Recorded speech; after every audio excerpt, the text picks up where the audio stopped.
All sports, all plays. All sports, all plays. All sports, all plays. 365, we making up plays. You talking the game, get you to the days. We're high in the court, the dime in the lane. Variety topics, living the same. All presentation, sports information. In the airways, taking the nation. All sport, all plays, they working your faces. Grace at the field, so tie the laces. All sports, all plays.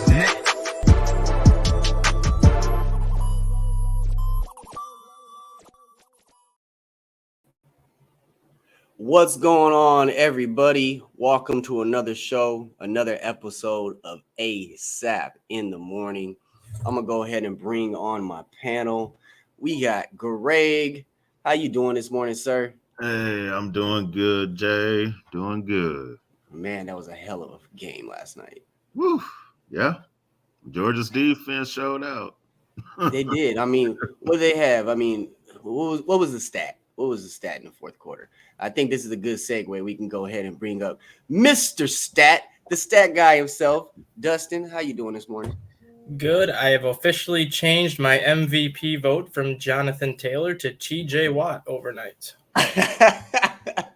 We're going to get into that because there's a lot of people out there that want the asterisk there. You know what I mean? And my guy is back. I haven't been yelled at in 3 days.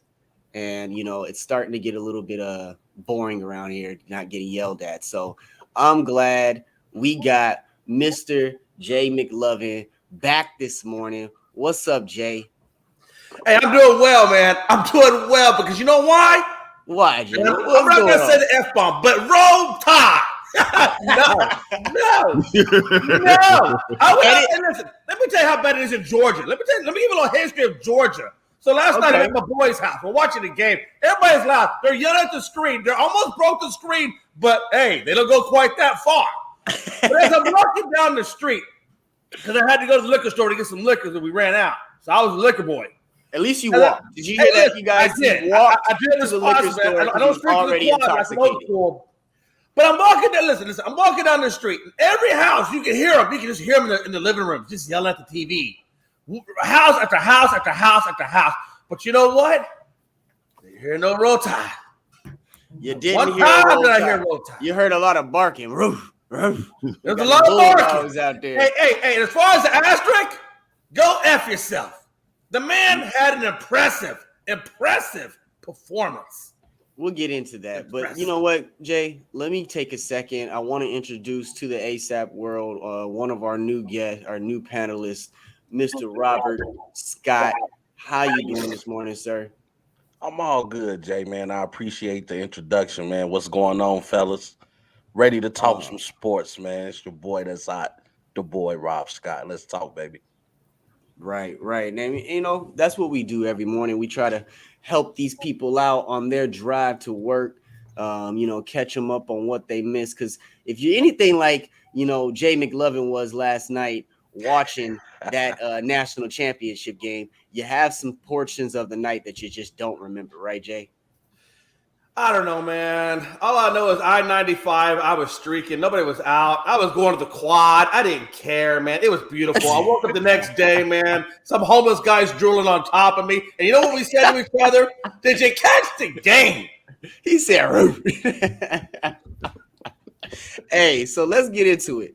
National championship game. Obviously, we heard Jay McLovin streaking down the road in the middle of the road because the Georgia Bulldogs picked up, to me, guys, I'm going to call it probably the upset of the year. I don't care what no one says. It's by far the upset of the year. Yeah. Probably the best, to me, fourth quarter performance of any college football game this year. Let's go to Robert. Let me get your take on it, Rob. It was a great game last night. Two guys you don't bet against as far as coaching. That's Bill Belichick. That's Coach Nick Saban. You got to give the man his just due. Say what you want to say. That Alabama university has created a great sports organization. They bring in top recruits. It's not my fault that I coach top recruits. I still got to get the job done, and Coach Saban gets the job done. But that Georgia Bulldogs team shows some heart. Remember, they just lost to this team. You know, so you look at the Georgia Bulldogs come in. You almost got a sense that Alabama's going to take it in the first 2 quarters, 9-point quarter for the Crimson Tide. You're like, okay, Alabama look like they're going to do Alabama. But then that 4th quarter by Georgia, getting 20 points in the 4th quarter, defense making life hard for Bryce Young. I mean, they were all over that man. He throws 2 interceptions. You just got to give it up for Georgia. I was watching Ellie Duncan, that Sports Center analyst, and just to see the glow on their faces because they couldn't believe Georgia actually pulled it off. You got to give them they just do. Right. And that's the thing too. I mean, when you think about this, and I was talking about this before we came on air, remember, Greg, I was talking to you specifically. I said all year we hadn't heard any of those famous, those breathtaking, those attention grabbing Nick Saban speeches. And that's one thing that to me, going through the year, you always get that Nick Saban speech where he's attaching it to a player, he's attaching it to something that's happening that is a momentum shifter in the season. Greg, I didn't see that this year. Was that something that kind of, rose an eyebrow for you as it did for me, on this team? Were they just not that Alabama roll tide that we're used to? Yeah, I think, the only speech he had was actually toward his own fans when he was like, oh, they're never happy if we win by 7 or we win by 40 or whatever when he went off on the show. But it was a different kind of Bama team this year. Not the classic, dominant defense, that we're used to, but credit Georgia first off. I mean, their defensive line, they were on Bryce Young from the beginning all the way to the end. Right. And when I was saying yesterday, I said somebody needed to be Superman for Georgia to pull this off. I didn't know the whole defense was going to be Superman. Right. Nobody saw that coming. So credit Georgia's defense. And Bama, remember yesterday I said, Bama, they have to start off quick so that Stetson Bennett can be in a position to where he's throwing constantly. And when it was 9-6, I was like, okay, this is still a Stetson Bennett game because it's only 9-6. It's not 16-6. It's not 20-6. And they let Georgia hang around. And then when Bennett had the turnover there late in the 4th, it looked like, okay, Bama, they're going to score. They're going to go ahead and finish this thing. But credit Stetson Bennett now. He came back after that fumble, and, just like he said, I wasn't going to let my team lose. I wasn't going to let my team lose. That is hard. And he may not have a future, in the NFL. He may become a stockbroker or something or whatever he chooses to do. But whatever he chooses to do, he can always have that memory of he beat the greatest dynasty in college football history. That in itself is awesome. Right. And that's the thing too. And I want to emphasize before, I segue to another one of our panelists. I want to emphasize to everyone how great of a coach Nick Saban is, how much Nick Saban speaks to his players, how much Nick Saban means to these young guys' lives. One thing that I want everyone to take away from yesterday's loss is right before Nick Saban got up off the podium, he grabbed his 2 players. And I'm going to say it in my own words, but these aren't the exact words of Nick Saban's, of Nick Saban himself. But Nick Saban said, hey, we were outperformed today. We were beat today. But these 2 guys that are standing here next to me are class acts. their playing skills, their future playing in this sport, not just in college football, but that was an NFL pitch. But he was, saying their future does not die on this game. And that's a big thing, that your coach, no matter, because he's going through it too. He lost.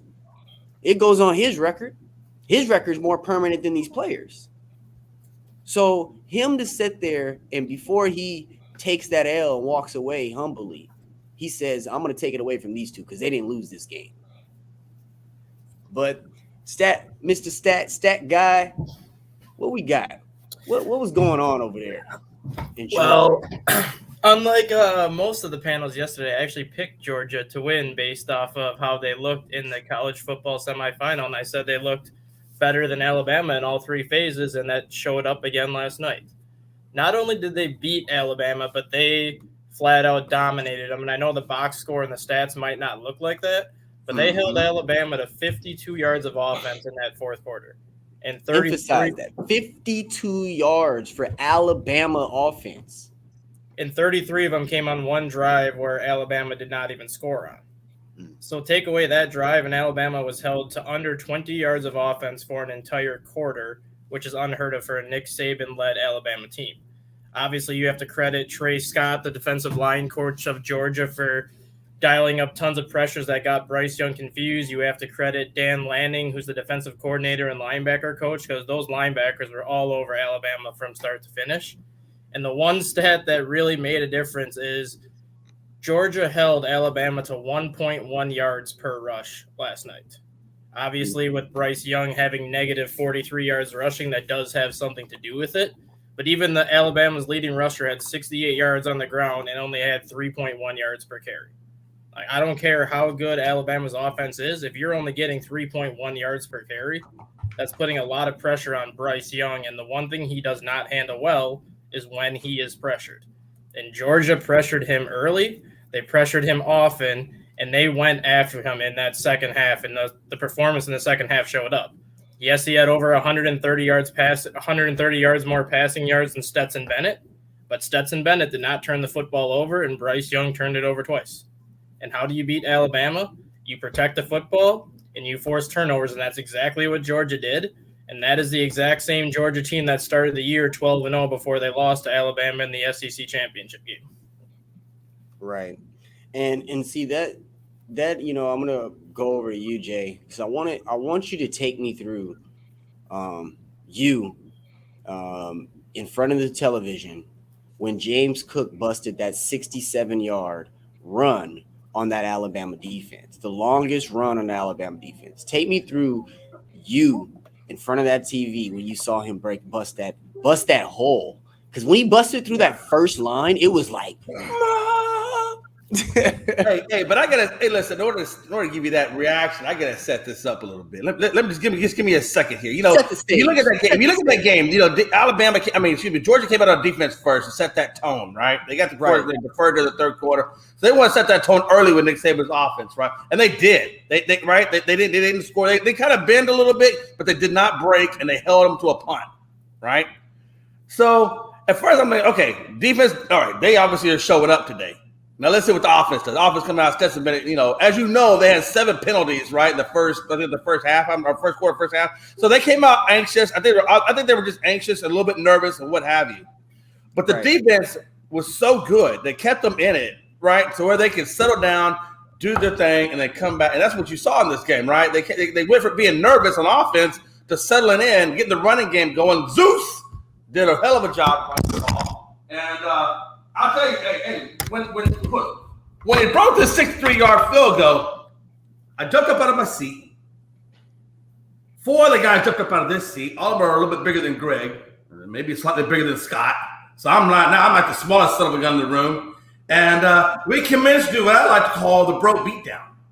Because we're all so amped up because we knew, man. I was like, okay. Once he got that run going, that really is going to set the momentum for the rest of the game. And it did, man. The rest of the game, you saw Georgia could run the ball. They could run the ball. He got the ball thrown, and it was beautiful. It was beautiful. You know, and I knew the last 3 minutes of the game that Georgia was going to win. You know why I knew it was going to win? Because Nick Saban was doing desperation throws. The whole last 3 minutes of the game, all offense on Alabama was desperation throws. To the point where that's where Kirby got his interception. So how did I feel on that 63-yard run? I said, man, if we can continue this the rest of the game, you will see a Georgia win. Absolutely. But the 7 penalties really hurt them in the beginning. But, you know, I'll tell you, it's hard to come back when you're doing like 2-14, 3-16 or whatever. But I knew that once they eliminated those turnovers and settled in, that we were going to have a hell of a game. Yeah, and you know, the thing for me is, you know, it's always – I've talked about this a lot, guys, and you know you can mark it on a few different shows and episodes where I say I always feel like they set up for that story, and this wasn't the story I was looking at. This wasn't the story I thought was going to come of it. It's been 47 years. Right. Yeah. Yeah. Yeah. Yeah. Yeah. It's been 47 years, and what is Alabama got? 3 in a row. Was it 2 in a row right now? 3 in a row? For national championships? Yeah. It was 3 in the last 6 years, 4 in the last 8 because they were trying to go for 2 in a row last night. Mm-hmm. Right. Okay. Yeah. So 4 in the last 8 years. I mean, there's not many other kids out there that are getting opportunities. And Georgia has been 47. And Kirby was the first assistant to actually beat Nick Saban of all of his assistants. Second. Was he the second one? Who was the first? Jimbo Fisher got him at Texas A&M yesterday. Yeah, yeah. That was his first assistant that got Oh, him. that's right. I forgot about A&M. You're right. I forgot about A&M. Okay. Yeah, Right. First one that actually beat him in like a playoff scenario, though. Right. Right. So let's kind of switch gears a little bit.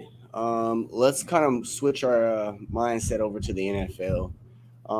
Mike Zimmerman, a lot of stuff happened. A lot of stuff went down.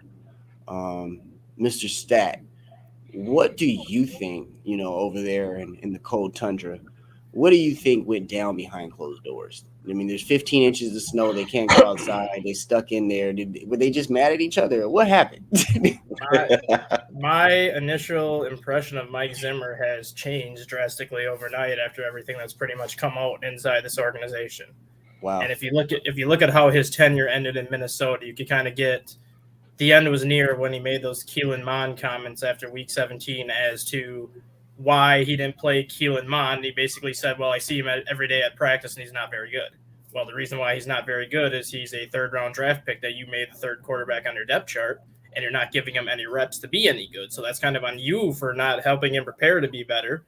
And now you have basically all these players that have been with Mike Zimmer since day one, Anthony Barr, Eric Kendricks, Harrison Smith, and all these people that Zimmer basically brought in and kind of developed. They've been throwing him under the bus the last 24 hours, basically talking about the culture that he created in Minnesota, basically saying he installed fear in his players where players were afraid to go to him. Players were afraid to talk to him about certain things. Players were afraid to put input into things that could be different because they were afraid that if they would try to give him any input, they would either A, be cut, or B, be benched. And if you look at what happened to Brashad Breeland when Minnesota released him in week 14, everyone said that he got released because he got in a fight at practice. That was not the case. Breeland went up to Mike Zimmer and was trying to give Mike Zimmer advice as to do some things different in the secondary. Zimmer disagreed with him and then cut him the next day. So obviously Zimmer kind of has that old school mentality still stuck in his head back to like when those coaches used to coach in the 60s, 70s, and 80s. And that's not how you can coach in the NFL anymore. And I think now people are starting to see how much turmoil has been in Minnesota the last 8 years. And the fact that Minnesota was able to survive 8 years with him at the helm is actually amazing to me. And it's now I'm wondering why he stuck around as long as he did. You know, that hurts to hear. We talked about it a lot this week ourselves, you guys, in regards to the coaches and this old school mentality and how dead it is and how it's been dead. And these organizations are still trying to hang on to it, it seems like. We had and then keep in mind this too, Jay. He's been there for 8 years, and Minnesota has had 6 different offensive coordinators in the 8 years he's been there, and 4 different offensive coordinators the last 4 years. That shows you right there what even his assistants think of him. Because if they can't coach with him, they're not going to want to stay. So, Rob, I'm going to come over to you with this, and I have a question. So, with that being said, we got 4 offensive coordinators being changed in and out. We got the Braylon issue. We got a lot more of these reports coming out. Do you blame Zimmerman, or is this a Minnesota thing? I think you could blame a little bit on both, but Zimmer, he sets the tone. You are the general of this team. You are the leader of this team. You are the person that is supposed to put personnel together, and you're supposed to develop personnel. As Stat Guy just mentioned, you have a third-string quarterback who you barely give reps to, and then you have the nerve to still talk about him. But where's the development? How can a quarterback get better without reps? And because the coach's job is to develop the players. So you're not doing your job. You're not doing your job. Yet you're throwing jabs at people when you should be throwing those jabs at yourself. I have a quarterback that's undeveloped. That's my fault. No accountability there. And then that just shows why Minnesota was up and down. Why so many games came down to a missed field goal or to a touchdown that wasn't and that kind of falls into, Robert, correct me if I'm wrong, that kind of falls into that old school mentality to where the coach is the coach. Yeah. And his offensive coordinator, if the offense is doing bad, it has to be the coordinator. You know what I mean? And I feel like that, the way you just said that, like, you're right. He does position it in a sense of, it can't be me. It can't no be accountability. Me. And as a coach, you have to take that accountability. As a coach, you have to take that accountability. If we were at one point in time in the NFC Championship game, and now we look up and every year we're declining now. And I just was talking to a friend about that. You look at that Minnesota team and you say, what's wrong? You have a Dalvin Cook over there. You have a Kirk Cousins who's proven he can play. Why can't this team win when it counts? And if back to what you said too about the accountability. What up, Auntie? If you go back and watch that post-game press conference from when Philadelphia beat Minnesota in the NFC Championship game, Mike Zimmer took absolutely no blame for that loss. No blame. It was either this person did this person did this. We could have called better plays here. We could have called better plays there. Never once did he take accountability and say, I was flat out outcoached. It was everybody else's fault but him. And if you look at it, the 4 years since then, outside of when they went 10-6 and made the playoffs, it's been steadily downhill since then, basically because the players pretty much got thrown under the bus for losing by 37 points when that falls on the coach. And see, and I'm a if it's darn if I do and darn if I don't, leave me alone, let me go. I'm gonna be on my own. You know what I'm saying? I don't need no team if I'm gonna take all the lumps on my own. So I mean, Greg, does that put a bad, not only rap, but how does that make your players start to feel within each other?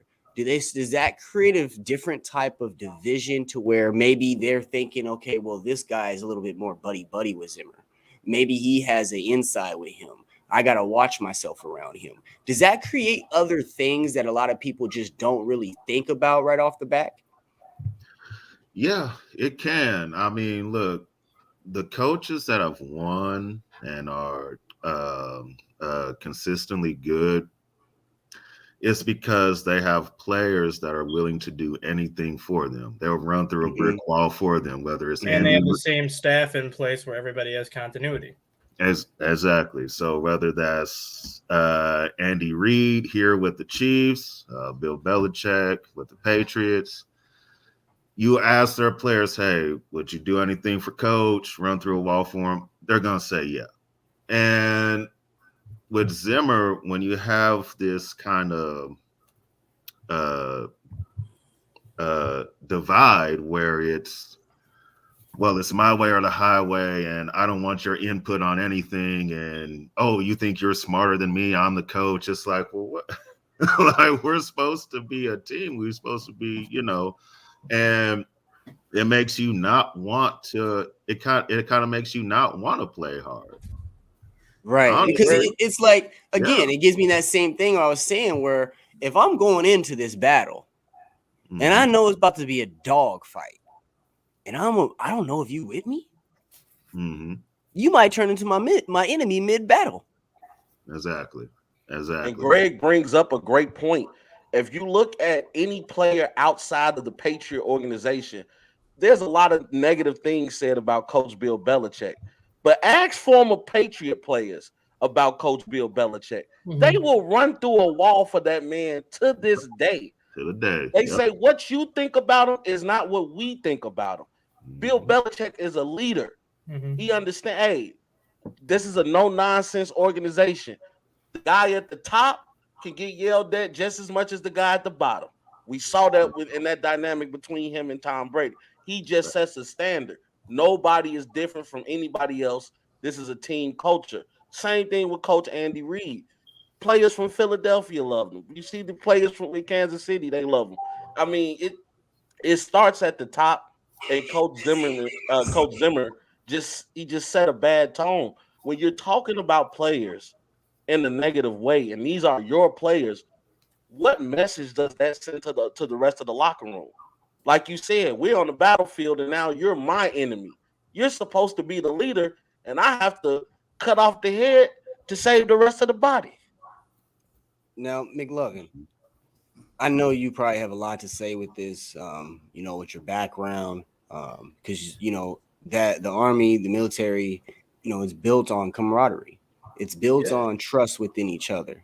It's built on, one is not above all. So how do you feel knowing that is the camp that's set? That's the precedent that's set in Minnesota. I mean, do you feel like they're at a disadvantage every week as a team? Absolutely. Because even in the military, man, you can have strict discipline, but have open lines of communication. Right. And when you have a team that has no open lines of communication, because like you said, they're afraid of being cut, benched, or whatever, well, then you don't get the full chemistry within the team. You're all just playing isolated spots out there because nobody can talk about anything. So how do you get on the same page if all of you are on different pages? Because there's no communication to get on the same page. So I don't know how you can go forward or how you can drive a car forward or even move a platoon if you don't have communication, open communication, free of admonishment. So yeah, you're not going to go anywhere. Like you said, you're not going. Even with Bill Belichick, he might have been a son of a bitch, but part of my friends, he might, but at the same time, he was a guy that you could talk to. He was a guy that enforced open communication. So, and that's the difference between him and Zimmer. And that's why, and as you can see where he landed Zimmer. Now he's out looking for a job, trying to get a job somewhere else. And where does he go from here? Now that everybody knows about it, because where does he go with his job interviews when they're asking, well, how are you gonna implement inclusion within your team? We already seen what came out about you. Now we know your skeletons. And then if you guys were a head coach and you knew somebody was close to getting a record, would you do what it took to get that person the record? Oh, yes. Justin Jefferson. We don't even have to talk about the Justin Jefferson. Okay, did you hear Mike Zimmer's comments about that Justin Jefferson record? I didn't hear the comments. No. Post-game press conference, they were talking about it where Minnesota had the ball with like 2 minutes left, and all they did was hand it off instead of throwing like 2 passes to give Justin Jefferson 9 yards. Zimmer's like, I could give a shit about records. All I care about wins. I'm like, that's a slap in the face to your player. Your guy is 9 yards away from breaking Randy Moss's record, and you won't call 2 quick little outs to get him 10 yards to get the record. He doesn't have to go out of bounds. You can catch it and go down. I'll tell you like this. If any organization, if I'm a team, and I'm a player on any organization, and you bring up that you're interviewing Zimmer, I'm asking for a trade. Absolutely. Yeah. Absolutely. I don't care if you hire him. Yeah. Yep. That's what I'm saying. I think that whole skeleton, all the skeletons came up, he pretty much ended any chance of trying to latch on.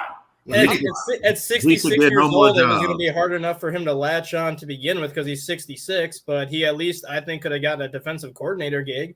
I don't even think he gets that anymore. I don't think so either. No, he's done. It's going to be hard to get a defensive coordinator gig when your defense was horrible in the latter years of his tenure. To his defense, he didn't talk to nobody. So you need communication on defense, brother. Yeah, he You should got me not. choked up Zimmer over here. shouldn't get no more. Zimmer Yeah. shouldn't get no more jobs. None. I'm gonna go to the in the morning. I'm gonna wake in. I'm gonna walk into the stadium. I'm gonna go down past the coach's office. I'm gonna look. You got who for an interview? Oh yeah. Oh no. I'm gonna go to my locker. I'm gonna take my bags and we going home. But let's bring up this. We got the NFL playoffs Yes, on our sir. way this weekend, baby. It's the week we've been waiting for, y'all. Yes, sir. Before we dive in, we're gonna pick a team we're gonna pick a game this week, and we're gonna dissect it. All right. But before we dive into that question that has been popping up a lot lately, should the NFL add 2 more teams to the playoffs and just get rid of bye altogether? A lot of people are saying, hey, there's 2 reasons here. You got the NFL standpoint where teams are saying, hey, we're losing out on money. This is a huge draw for us. That extra game, another TV contract for 2 games. Then you have that extra week. I mean, this is a lot of money these players have at their disposal or at their grasp. So looking at it at that standpoint, but then again, guys, let's take into account that we did just add another game to the regular season. So now adding that, we're talking about a minimum for a team of an additional 2 games in a year. So, I'm going to start with you this time, Greg. What is your take? Where should we go with it? Is it something we should actually look at? I'm gonna say no, and this is why. The NFL, I don't want it to be like basketball where we have sucky 7 seeds and 8 seeds, and then it waters down the whole playoff. I want to see good games. We don't want to see blowouts as fans, So I don't want too many teams getting in, because that's when you get average to below average teams getting in that 7 and 8 seed, and they're getting blown out the water the first game. And it doesn't make for a good game. Ratings, whatever you're gonna get, nobody wants to watch a game that's 40-14. So no. Now, as far as the buys, now if they want to do this, if they want to say, okay, we're going to stick with the playoff format that we have now, we're just going to take away the first round bye. Okay, cool, that's fine. I don't see nothing wrong with going that way, but I don't want it to where it's too many teams where it's like basketball. March Madness. Right, or March Madness, where you have all this, and sometimes you do get a Cinderella team and things like that, but that doesn't happen every year. So I just want the quality of the play to be good. I want the games to be good. So I think it should stay the way it is. Stay the way it is. Now, if you want to take away the bye, fine, that's fine, but leave the teams the way it is right now. Well, you guys, I think this is a reunion. It's been a long couple of days. I just, again, Jay McLovin wasn't yelling at me. I didn't have pride. I didn't have pride there to tell me which way to, decipher my own opinion. And things were it just wasn't feeling right. So without further ado, let's get the gang back together. Welcome Pride. Welcome Pride back to the lineup. Hey. I see. This is why I tell y'all Kyrie Irving is bad. He goes on a sabbatical. Here it comes. This And is all what of I'm us, talking about, I just, you know me. I love picking on Kyrie. See now, I'm gonna say You know he's moving. He don't even have his backdrop in. Nah, I don't have the green screen or nothing, man. You don't understand. Hey. Listen, I barely finished our room. The kitchen's fine. Living room looks like it's a complete mess. I was like, you know what? I'm done. I quit. I was tapping out. I texted my girl. I said, look, I'm taking a break. Speaking of which, I'm gonna commend. Listen, you, a couple of other guys on the network have been moving in the winter. I'm gonna tell y'all, being an Arizonian, I tip my freaking hat to you because, boy, I swear to goodness, if it get under 70, I'm move a dresser. My fingers might get stubbed. Are you kidding me? And it's cold outside. It was literally just me, right? My fiance got the nerve talking about, "Oh, I'm gonna help you," and then she's just her version of help is watching me like almost drop our dresser out the U-Haul truck. Right. Don't put that in that corner. Put that in that corner. Yeah. I'm like, what? You don't even understand. Yo, listen.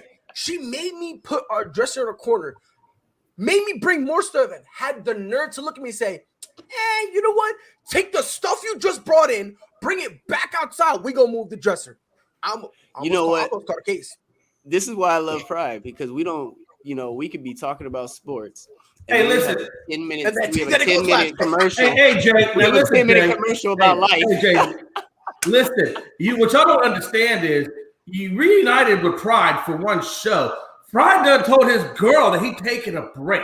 This is the same girl that made him take the stuff from the inside to the outside because they want to do something else. You don't think that she's not going to come home after that text message and cut him? No. This may be the last of Pride we ever seen. I have her blessing. Picture now. It's because I got her blessing, though. When Alabama loses, a lot of weird stuff happens in life, okay? You just got to be ready for it. All right? You just got to be ready for it, all right? So Pride, we're gonna go over to you real quick. We were talking about the NFL current playoff format. We're coming into week one of the playoff week of the new format.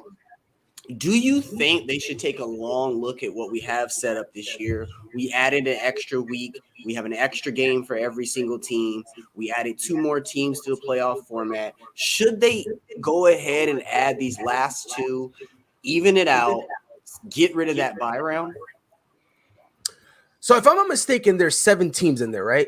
Yep. There's 7 teams. So then if to eliminate the bye week, we would only add in 1, right? One on each side. We would add 2. So one on each no, side. I'm talking about like on each side, we would only have to have 1. Yes. Okay. So the owners and the players are gonna have a long conversation. Because they need to know, excuse my French, what the fuck they want. These are the same players. No, that French like listen, you said the B word. You said the B word. You said the B word. I know. That's what I'm saying. You can say the B word because the B word is in the dictionary. And I think that's okay. As long as it's in the dictionary, you can say it. And I don't think the F word is in the dictionary. It's in the urban dictionary. I'll give Jay this. I'll give Jay this.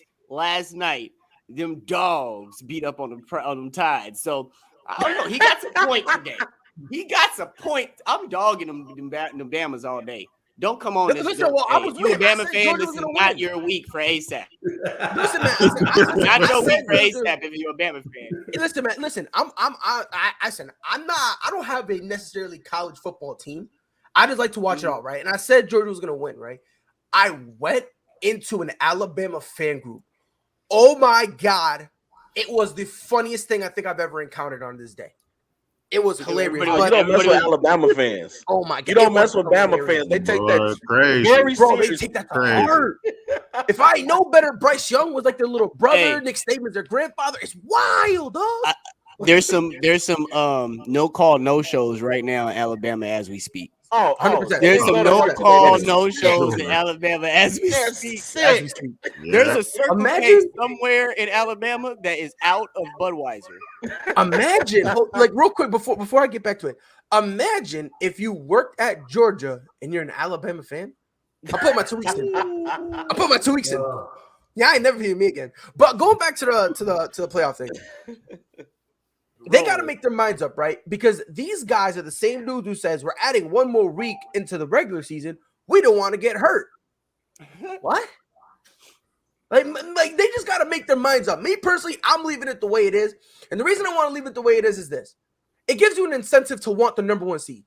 Right. It gives you an extra incentive. Because think about it. Imagine if I can get I'm literally already in the second round of the playoffs. And all I have to do is exist. Let that sink in. I don't gotta play anybody. I don't gotta sign no paperwork. I don't gotta go to a meeting. I ain't gotta do nothing. You're gonna get a Corona and hit some sand on the beach, and that's it. And The that's good it. Corona. No, because think about the other Corona. I got a question. You be a line. The good Corona. Hey, I got a question. Yeah, the good one. Yeah, you gonna get a I line got of a coconut, question. mix it all in. Right, but that's kind of what I'm saying, because like you gotta understand, like home field advantage. Let's be honest, right? Is home field advantage important? No. Let's just dispel this myth that you need home field. Depending on who you are. No, Depends on who you are. Home field advantage is important for a team like the Patriots, right? Yeah, We got a whole bunch of young guys who need that moral support. unless you can like even the say the same Cardinals, thing- bring our weapons with us. Exactly. So, like the Cardinals, you don't really need home field advantage. You feel me? Yeah. The Rams could kind of use it. They're kind of in like this in-between team that could use it, but not really. Packers, they don't need it. Tampa Bay, they don't need it. So when you're really looking at these top teams, more times than not, they don't really need it because let's be honest, whether or not it's home or away, you're still going to have that elite team. And they're, you know what I mean? Like, unless you have a young team that kind of needs that moral support. Right. Exactly. You're not really going to need that home field advantage. So, go ahead. So I want to swing it over to Jay real quick. Give Jay a chance to get up in here. Jay, I kind of understand where Pride's coming from. They're wishy-washy, they're up and down, and is it the players we're concerned about that the league's been pushing for the past 4 years, that's what they're focused on, or is it the money? What is this even up in the air for? Because they just added. Right. Yeah, you're right. And I don't know, maybe the stat guy could tell me. Hey, when it comes to like these incentives, like that they have, like performance incentives and stuff like that, do those like so they sign a contract, throughout the season you got to hit these marks or whatever. If they don't hit the mark in the regular season and they go to the playoffs, do those incentives still continue, or is it a whole new level of incentives that they try to hit after that? And those other ones just kind of go away because they didn't hit it in the regular season. It depends on the player. I know Tom Brady's had it in his contract where he has postseason incentives where he gets X amount for each playoff win, X amount for each playoff touchdown, et cetera, et cetera. It's mainly the coaches that get the incentives for the playoffs, and the players get the incentives for the regular season. Right. But you could tie it in depending on who the player is. It's typically, I think quarterbacks are usually the only ones that have the playoff incentive as opposed to position players. But for that, I mean, it all depends on the organization. I mean, I've seen it happen where playoffs, they get the incentives, and I've seen it happen where they don't. And they differentiate it too. So they'll straight up tell you, like, look, you like these incentives, you need to get them in the regular season. Like they'll tell you. That's why last year you'll see like Tom Brady throw like 4 checkdowns in a row to AB so that we can get his reception incentives. You know what I mean? Like the last game of the season, like and like same like that. So they'll tell you whether or not it's regular season or not. But yeah, to Dustin's point, it's very seldom that guys do incentive in the playoffs because they don't really care about the stats. They're like, we just want to go up there and win. Right. So come playoffs, yeah. Usually they'll emphasize it on their contract. Yeah. Usually they'll emphasize it on their contract. They'll separate it in writing. But you can always tell. You can always tell when a player has those incentives too. Like going back to when Tom Brady had it the year they lost to Philadelphia in the Super Bowl. If you look at his first 2 playoff games, every completion he had was like 3 to 5 yards because he was trying to rack up his completions to get that incentive they set for him in the playoffs. So you can always tell when a player has the incentive. It's because they change the way they play. The way they play it for a second. Yeah. Right. And then Jay, to also kind of to add to your question, like if you look at like the Cincinnati Bengals weren't geared to go to the playoffs this year. So I doubt, there's probably some players that have some quote unquote playoff incentives written into their contracts, but I doubt they have direct playoff incentives written into most of their contracts. So I believe that those particular situations, they would just let their playoff totals combined into their regular season totals so they'd be able to still hit those. Yeah, that makes sense. And to answer your question, I really don't. I don't like adding 2 more teams. I keep the buys in there, honestly. Because like to pretty much to Greg's point, I don't want to water down playoffs. I want the playoffs are for the teams that earn it. They should be earned. It should be earned. And why should we let some other team do a play-in just for the sake of doing a play or anything like that. I think just keep it the way. If the wheel's not broke, why are you trying to fix it? All right. They get their ratings, you know what I'm saying? So I don't see why you. I say keep it the same and just let the ones that earn it, the ones that have the records, prove it. Let it keep being true playoff, football, not just watered down playoff. I hate that crap. Mr. Stat. I'm in the minority because I think they should add the one team. I'm with you. To go with a 1-8-2-7-3-6-4-5 format. And the only reason why I say that is this year you didn't really have to worry about it. But look at last year, for example. You had the Washington football team finish 7-9 and win the division in the NFC. But then you go to the AFC, you have the Miami Dolphins going 10-6 and missing the playoffs just because you had one division that had three other teams at 10-6. I know it doesn't happen a lot, but when you have teams that are in a horrible division where 7-9 can win you the division, and then you have another team that goes 10-6, but they happen to be in a conference that has a dominating division like the NFC West this year and gets bumped out, that 10-6 team should get in. Now, I'm not saying they should get the home game over the team that won the division because that's your incentive for winning the division. You get the home game. But adding that extra team, I really don't think does anything just because your playoff schedule is still going to stay the same. You're just not going to have that first round bye.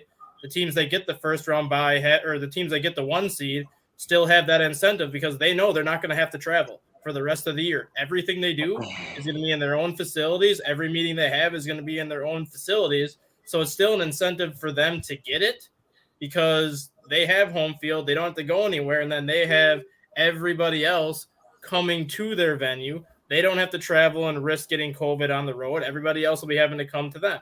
So I do think having the 1 seed, yes, there is an incentive minus not having the bye week. But if you look at how week 18 unfolded this year, can you imagine what would happen if the Chargers got that 8 seed and had to go to the Tennessee Titans? I think we're all in agreement that the Chargers can probably beat the Titans. I don't know because you got Brandon Staley as your head coach. Well, I'm just saying if they play up to their ability, Mr. Analytics, and then you go to the NFC, the key matchup, the New Orleans Saints would have been that 8 seed. Look what they did to Green Bay week 1 of the regular season. That's who the Packers would get in week 1 of the playoffs if the Saints got that 8 seed. It adds so much more intrigue by adding 2 extra teams, and I think it makes the playoffs a lot more wide open because more upsets could happen. But does it really make it wide open, though? I mean, let's be fair. Does it really make it wide open, though? If you have a team like the Saints that match up really well against Green Bay and could knock Green Bay off in that wild card round, that just made the playoffs. That was week 1. No. Go ahead. Hold on. Before we go, because I want to give Rob some time to speak on this too. But before you go into that, I want to emphasize this, and this is where I'll segue into Rob, so he can kind of jump in because I think you were kind of going this route. Make the right decision, Rob. But look at this, Rob. I'm gonna leave this in your lap. We got the Colts at 9-8, the Dolphins at 9-8, the Chargers at 9-8. The Steelers made it in 9-7-1. Okay. On the flip side, on the NFC, you got the Saints at 9-8. So those are our candidates to be the next man in if we had that extra slot. Do you think any of those 4 teams I named could do anything in the playoffs this year? I mean, well, I'm gonna say this: they should have been 10-7, and then they wouldn't have been out of their playoff position. What are we rewarding bad behavior here? You're 9-8. Everybody's 9-8. So thank now you. It comes down to who wins the tiebreaker. That's not the NFL's fault. But I will say this though: the Saints could have made some noise. I will say when you got that defense, you see how they give Tom Brady the flux. They step up when they need to, but at the same time, they were 9-8, just like everybody else. So I'm not into the habit of rewarding average or bad behavior. That if it came down to everybody being 9-8, then we're just gonna take the people who win the tiebreaker. This ain't no city league. Huh? This ain't no city league. It ain't no city league. Ain't no city league. You don't get a trophy just because you were a 4th place participant. Okay, but I signed the paper. Where is my knock it off, Jay? Hey. I'm shocked that you are on this bandwagon after the hard work and the adversity that the Cardinals had to go through. Y'all earned y'all spot. I didn't even After tell you. everything y'all went through. Like, explain yourself. Look, man. Look. First of all, my arms are up. I don't want no problems. We won enough in 10 weeks to make it to the NFL playoffs. Skate free. But I have been in that position before, Pride, where we got a good team, and we come in late. The second half of the NFL season, we come in, strong, and we make a strong push, and we run out of games necessarily. The season comes to an end, but I feel like there's a lot of times where we can make a strong case right now, guys. We can make a strong case, and I hear you, Rob, but I can make a strong case for the Colts deserve to have a chance in the playoffs. And look, I get you, but also but at the same time, they lost to Jacksonville. They lost to Jacksonville. That's what I was this is what I'm saying. Your playoff future was in your hands, and you go to the worst team in the league and put on a stinker. Bless you. You put on a stinker of a show. You get beat by the worst team in the league, and I'm gonna put this right back in your lap, Jay. Now think about the advantages that Tennessee has of having a bye week and allowing that monster Derrick Henry to get healthy to come back. Listen, when you got a Terminator, you don't need no extra help. Like, hey, yo, what you doing? You got Arnold Schwarzenegger over there. You talking about spot me? No. So I mean, I don't know, man. I agree. I'm half-hearted here. I'm not against it, but I'm not for it. Greg, to your point though, how you said you don't want to see like the watered down like bad teams. Right. If the Chargers would have been the 8th seed and the Saints would have been the 8th seed, do you honestly think there would have been a watered down game? Yes. I don't think the Chargers would have been. I don't think the Chargers and Titans would have been a bad game. I don't think the Saints and Packers would be a bad game. The only watered down game that I can see is Tampa Bay and Philly. Honestly, that is the only watered down game that I can see out of the entire first round. I don't know, man. And that's true. Damian. This is hold on, Greg. I'm sorry. Okay. This is a very good solution, a possibility that could make everything work. If they went to that 8th team, and the week after the regular season is the week of the Pro Bowl, gives everybody they get a break. Off. Gives all 8 teams the week off then, and then everyone's on a level playing field. Right. No, I like that idea. I'm not sure on that one. Nah. It brings more attention to the Pro Bowl. It brings more attention to the Pro Bowl. Is whack. Nobody wants to see the Pro Bowl. That's because nobody wants to watch it. It's at the end of the year. We're like ready for the Super Bowl at this point. It has nothing to do of when it's scheduled. It's just horrible. It's like a glorified practice game. Exactly. Yeah. It's just bad. Like, look, you can put it right before. Hey, I told you guys, I signed the paper. I want my participation trophy. All right. I don't know, man. Look, in theory, it would work. But here's the thing: dudes are complaining that it's about money, right? You got to earn it. Get in the playoffs and earn it. Now we're gonna put it to 8, right? Oh, wait, hold on. Now more teams are complaining. All right, let's open up to 10. Oh, wait, someone else? Let's open up to 14. Let's just put every team in the playoffs. And the next thing you know, basically the first week of the play, like we're going to stop the season halfway through, and then that's when the playoffs start.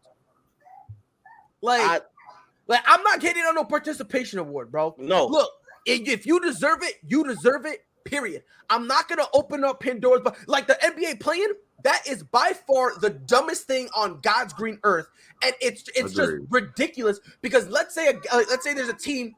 Let's say somehow the Memphis Grizzlies, they fall down to the 8th seed, right? Let's say something like that, right? And then the 10th seed is the Minnesota Timberwolves. Who is better, the Minnesota Timberwolves or the Memphis Grizzlies? The Grizzlies, right. By far. Now, all of a sudden, based on one game, a team can get hot, then all of a sudden that changed the entire dynamic of the playoffs. That now loses the credibility of the playoffs, which now when it comes down to who's going to want to watch the first round now anyway.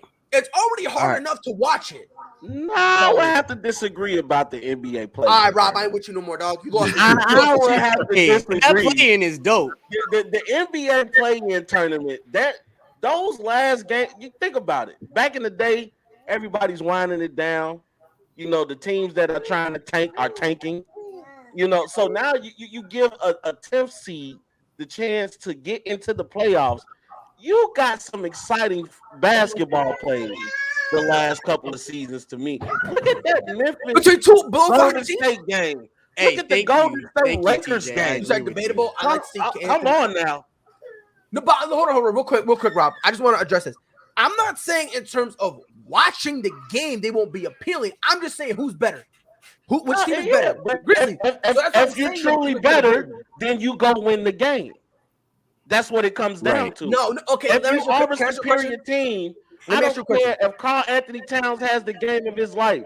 Ja Morant is supposed to win that game. If he's better, but not necessarily.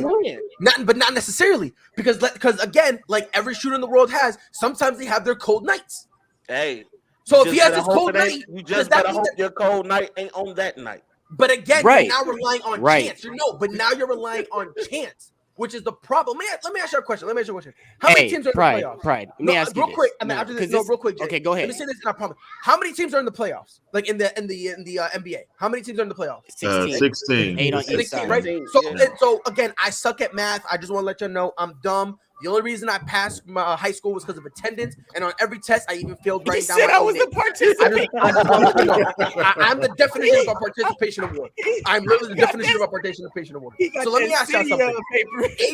So there's 2 conferences, 16 teams. What is 16 divided by 2? 32. So it's 8 on each side. So why are there 10 seeds? Thank you for coming to my TED Talk. You know what, Brian? On that note, we're gonna make it to a new segue. Sorry to interrupt everybody. I just feel 8 is the magic number. No, I just want to, Jay. Let me just say this real quick, and I get what Dustin is saying, but at the same time, every year, not every 8 seed is gonna be the charge. The best. Oh, exactly. Yeah, exactly. You know, it's gonna be 8 seeds that are not good, and there's also going to be 4 seeds that are not good either, depending on the division you play in. That's right. true. No, and what we don't want, guys, what we don't want is the NFC East in the playoffs. That's what we're coming down. That's what everybody's saying. All right.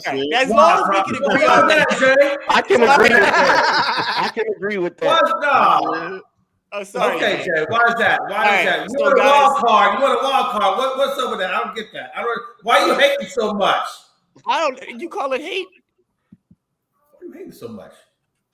I call it a city participation trophy. What y'all do in the NFC East, you know, you just show up with flags and say, "Hey, we here." Anyways, that's all right. You know what? Hey, I'm not even mad because right now, the East does have to prove itself a little bit. So I kind of get that. I want to say this. No, you picked the fight. You picked it. I want to say that you got to give me the opportunity because you picked it with the NFC East. Okay, you went there, and so you got to stay there. Listen. Hey, let's go. Hey, look, I get it. So we got to kind of earn our due. But listen, just like the Georgia and Alabama game, when Georgia beat Alabama, all right, when the Dallas Cowboys get into the NFC East playoff and we win, I don't want to hear this. I want to hear quietness. And I what you're telling me, Jay, do cowboy things. I want an apology. Hey, Jay, real quick. I want an apology. That's all I want, an apology. No. And we can be good friends. So what you're saying is me and you are going to do play-by-play for that game, so that way whoever needs to apologize can do it right there. I'm down. That's fine. That's perfectly fine. All right. So look, guys, we're gonna play a game. We're gonna play a game. We're talking about the Dallas 49ers. This is what I'm trying. We're talking about the Dallas 49ers game. You gonna watch that one? We're gonna do play-by-play. No, when the Cardinals and the Cowboys play in the next round. Come on, bro. Have well, first you got to get to the next round. I get that, but okay. We'll be there. We can definitely do that, Jay, because I think that's going to be amazing. I mean, hold on. Do y'all really think Dallas is really going to beat the Niners like that? We're going to get into those games in a minute. We'll get into those. Hold on, guys. All right, I got you. Hold on. Why are you putting so much hate on the Cowboys? Jay, wait. Did you do what we did in the Philadelphia? Okay, you're right. We're going to get into that. But okay, Pride. Mr. Stat, What do you want to say real quick? So why instead of having the top seed have that first round bye, if they were to add an additional team, why not do what Major League Baseball is planning to do, where the number 1 seed gets to pick their opponent for the first round, regardless of seed? If they feel they have a better matchup against somebody else, let them pick their opponent. I don't like that. No, I don't like that. horrible. Yeah, and Dustin, I know Because the MLB wants to do that. Because I during the don't, but Tampa just Bay give me- years. No, go ahead, Pride. Sorry. No, because I No, was going to say I don't during like the- that. Because I was going to say I don't like that because you're kind of making like a built-in excuse. Well, no, because You know what I mean? like oh if yeah, Greg, if we lost, Greg's a Chiefs fan. If the Chiefs would have got that number 1 seed and had an opportunity to pick their opponent, damn well they want to pick San Diego. They would have taken anybody else in that 6, 7, 8 range, but the Chargers, just because the Chargers match up. And that's the. Yeah. And But to no, me, but hold as on, the hold on. number How 1 is seed, so- you're the best. So you should have to play whoever's. Oh, I know, on I their way agree, over. but that's You're the what best. MLB want. That's what MLB wants to do if they expand the playoffs this year. They want Major to League give that Baseball is just trying to make incentive something interesting. Yeah, Yeah, just want to yeah, give They that top confuse seed you an enough. incentive. You have to search for them on Google. So I mean, it's bizarre. It's just interesting. It's just interesting. Given the number 1 seed bye week in the first round of the playoffs is unfair, but it's fair to let them pick their own opponent. Yo, y'all making me. I think I'm drunk. I think I'm drunk, homie. Pride. This You've is been off for wild, too many son. days. All right, so Nah, here, guys. I think listen, I've hear been me gone out. for too long. Hear me out. All right, hear me out. So I'm gonna spring this on you guys. Play a little game. We'll start doing, throughout the week, where we're gonna go to our fans, to our audience. We're gonna let our audience pick one topic for us to discuss. So we'll wait for now. See who wants to throw a topic out there, and whatever topic they throw out there, we'll go ahead and pick it from the comment section, and then we'll discuss that. Kind of get the audience kind of engaged for them. So you guys throw us a topic, whatever you guys want to hear us discuss about. There's something that you guys haven't heard discussed throughout the week, topics that's been left untouched. We'll go ahead and discuss that. So while we're waiting for a topic to come through, I did want to touch on the TJ Watt situation real quick. I want to get into that.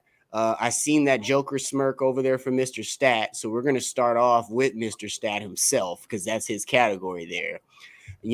With that being said, and again, audience, give us a topic for after this. But with that being said, how do you feel? Because a lot of people are upset about this TJ Watt thing. And me personally, I'm a Michael Strahan fan. I'm a Lawrence Taylor fan. I'm not a Giants fan, but I like both of them. I like what they did. I like what Michael Strahan went through. I followed him, those 3 seasons leading up to that, and very, very close, because he was right there for a couple of seasons. And, that particular 22.5 sack season, the way that he completed it, the way that he got it was remarkable to me. Watching that game, that particular, final game. And, we've seen many years where people get close to that. But week 17 is the killer. But now TJ Watt has week 18, and that is where he actually broke the record. And that's where people are pissed. It would have been different if TJ Watt. Let's clear that up too. It would have been different if TJ Watt went into week 17, broke or tied the record, and then had an opportunity in week 18 to break it and did not. But the fact that he went through week 17, just like everyone else in history, and still didn't have that record, does that mean something to you? I was on board to give Jonathan Taylor the MVP all season until I kind of looked into TJ Watt's season, and now I'm on board to give TJ Watt the MVP just because I'm sick and tired of the MVP going to a quarterback every year. Yes, TJ Watt had that extra week to break that Michael Strahan record, but he broke it playing 2 less games than Michael Strahan. He only played 14 and a half games this year and still had 22 and a half sacks in 14 and a half games played.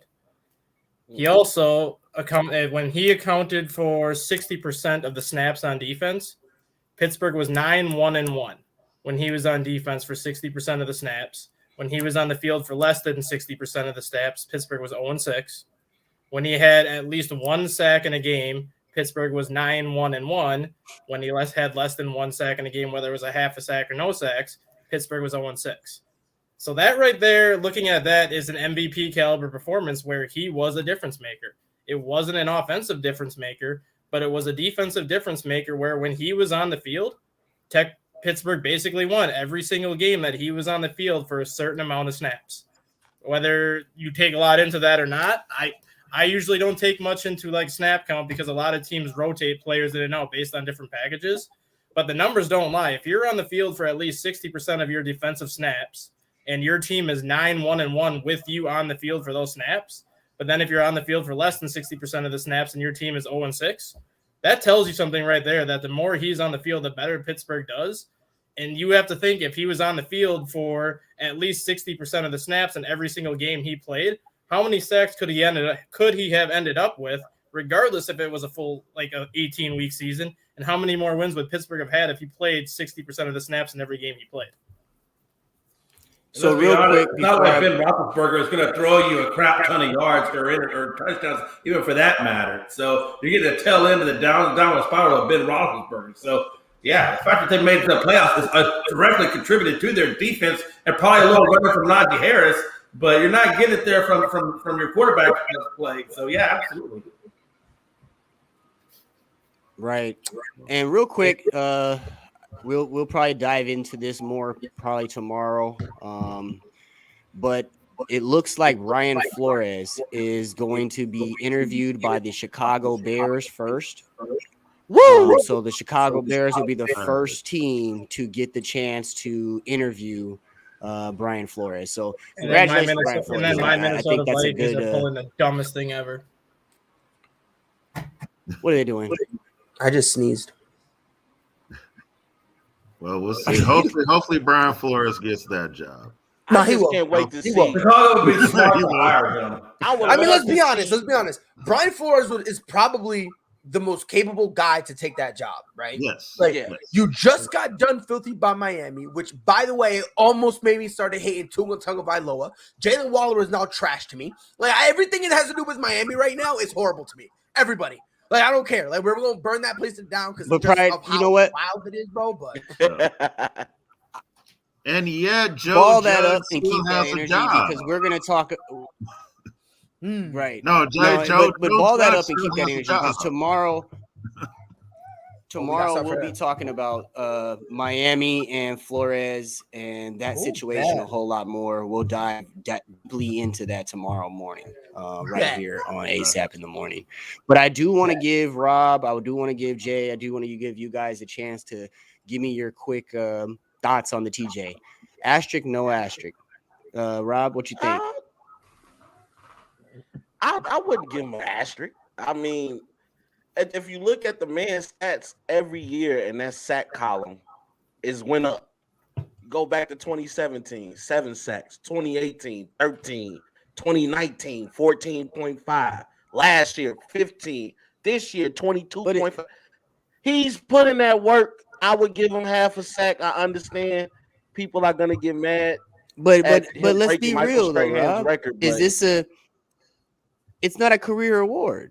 So all that is it's not a career award, that have but done at this the same time, he's put in work in this season. I get where people are coming from. I would just credit him in the sack. Even if they don't give him the sack, he still tied the record. So it's a win-win for him on either side of the coin. Give him the sack. Jay? I'm with Ben Roethlisberger. Give it to him. Give him the half a sack. Jay? Yeah, my thing is, I don't think there's an asterisk there because kind of based on like what even the stat guy brought up, he only played 14 games out of the 18. So that's 4 games that he didn't play. So let's say out of the 4 games he played, the 3 games that he didn't play, which would have been 17, which would have been the same as Michael Strahan. How many more does he possibly get? So maybe he breaks the record in 17. Had he played those 3 games. And let's be honest, if the man was hurt, he played part of his season as being a hurt player. How much more impressive is it to still get the record playing hurt during the season? Mm-hmm. So I think the the validity of him tying it should be there without the asterisk for sure. That's a very, very, very good point. The stat right there, 14 games played out of 18 and still tied it. And you know what? That gives me a good opportunity to say nicknames, you don't pick them. You are them. That's why he's the stat guy. So, Greg. Mm-hmm. What's your take? Yeah, no, I don't feel like it should be asterisk. I mean, look, so from here on, now that we got the extra, game, the records that were in there for however many years, they are going to get broken. And that's just part of having that extra game. It doesn't take away from the record just because, well, someone did it in 17 regular season games instead of 16. It's not that person's fault that broke the record that the NFL added an extra game. So I don't have a problem with TJ Watt, tying, Strahan's record. Everybody thought that Favre flopped on the sack anyway when it happened. So if you're gonna be honest, that one. He kind of Favre gave it to him.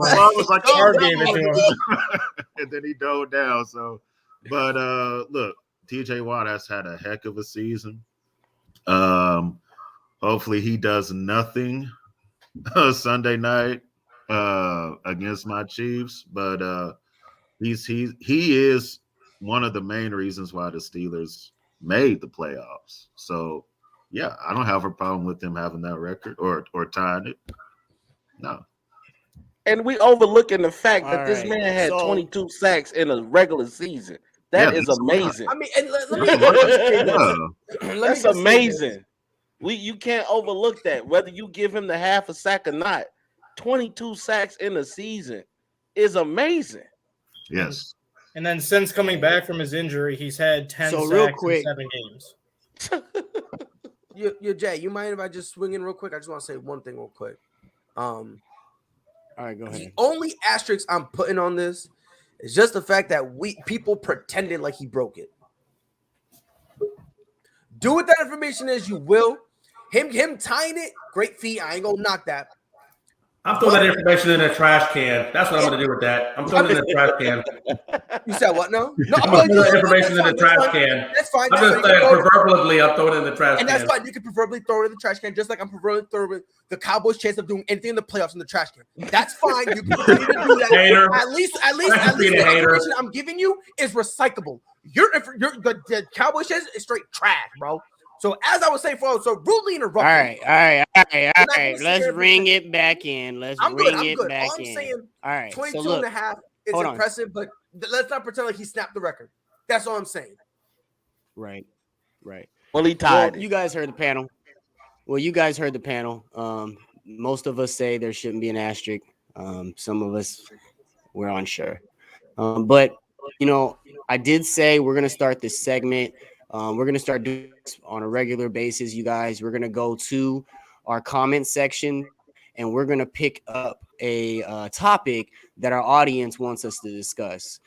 Before we pick the topic, as I already said here that I want to go discuss, let's bring on Mike and Ron.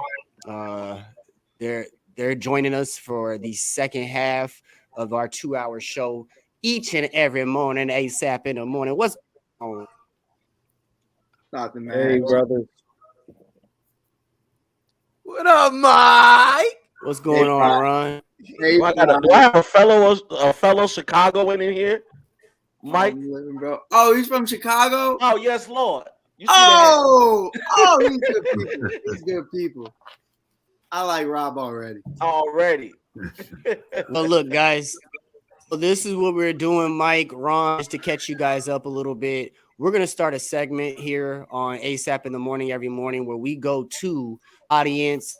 We grab a topic out the audience and we go and discuss that. So today we're going to go and discuss Anthony Price's comment here. Anthony Price said, if Tom Brady Thomas Edward Patrick Brady doesn't win a ring this season, is it over for him? Yeah, the second getting another ring. So Ron, I'm gonna start with you. You just hopped on. Anthony asked a good question. How do you feel about this? It feels like this question comes up, if not every single year, but every other year. But how do you feel about that this year? No. Tom Brady has real issues in his head, issues for the love of football. I think that man is going to play until he literally needs to be put in a wheelchair. But no, he gave us his real age. He says 45 is when he plans to stop. So what's he, 42? 2-3 more years? He's definitely going to run it back. There's something that I don't know about the age of 45. Do we like wake up and fall off a cliff one morning or something? Like what is it about the age 45 that he just randomly picked? I don't get it. Right, like he has some scientists cooking up the number or something where his actual genes is going to slow down. Well, that means next season because he's 44. Right, the doctor's like, listen.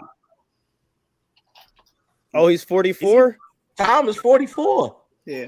He's another fellow Leo. Oh, wow. Yeah, he's up there.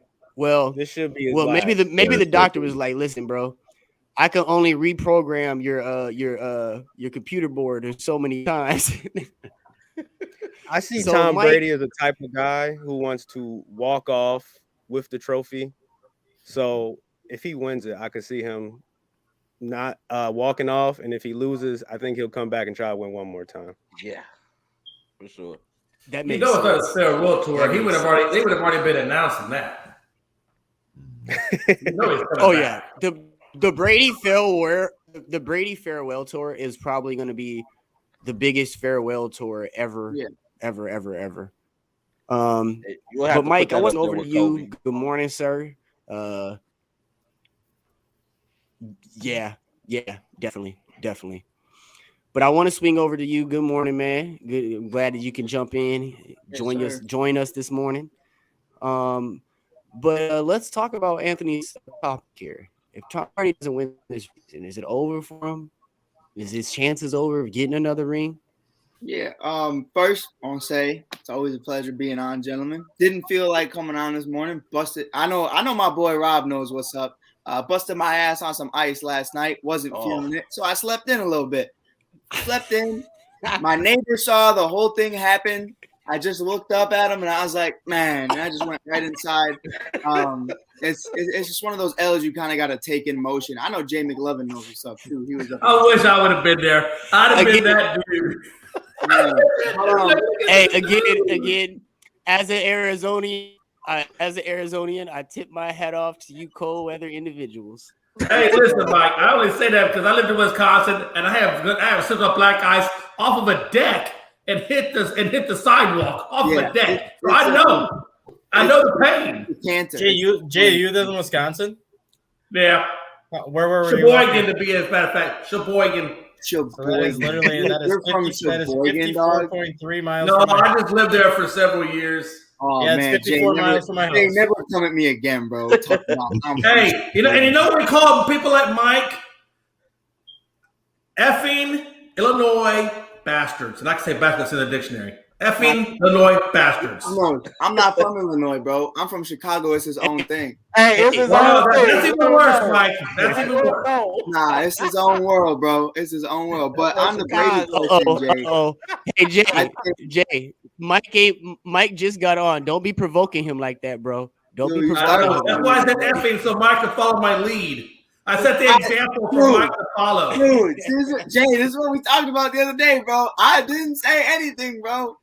But with the whole Tom Brady thing, I don't know. It's weird. I don't know if Tom's the type of guy that would want a farewell tour, because he's just always so focused on everything he's doing. He's always so focused on next man up. He's always so focused on getting the win.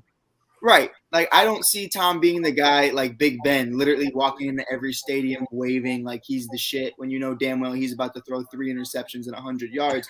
But it's a situation. But granted, Big Ben needed that because he only had that one Super Bowl as a rookie, and Oh Tom yeah, Brady's no doubt, been out no there doubt. looking So like a I'd live it up supermodel if the I was rest of him the too. time.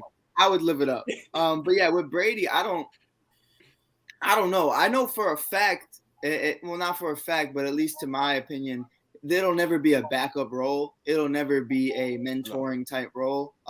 Guys like that, Drew Brees, Peyton Manning, and others, even Peyton, like in the last year when Brock Osweiler started to come up, like you saw, he was not rocking with sharing snaps with Brock, like at all.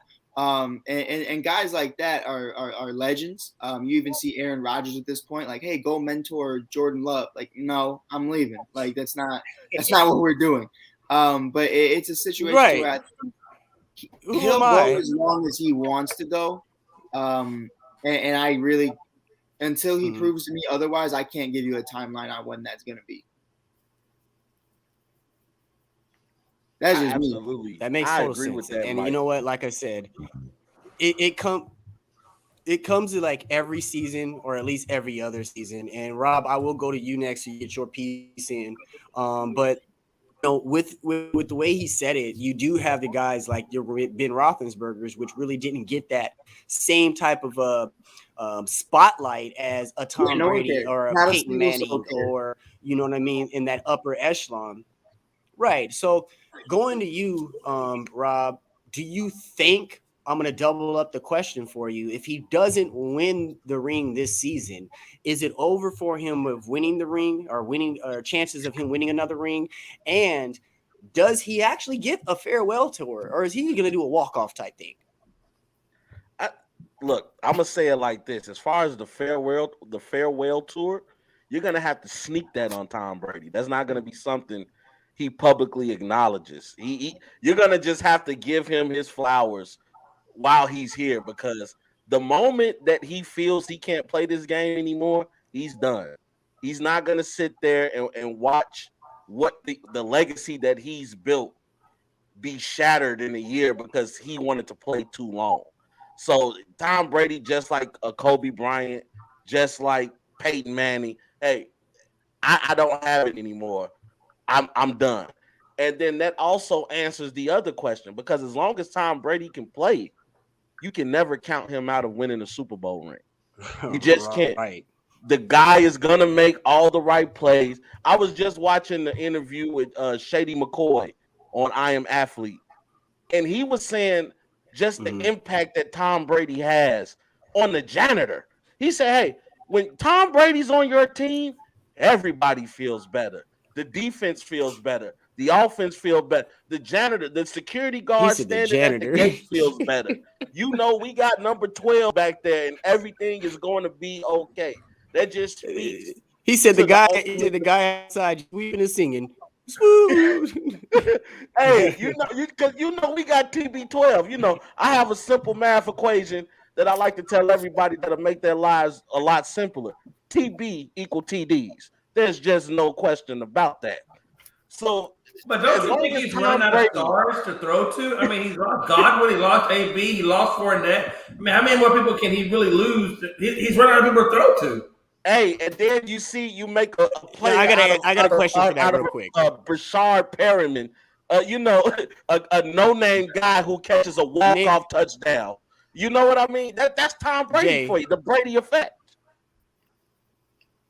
Jay, do me a favor, because you brought up, isn't he running out of players to throw the ball to?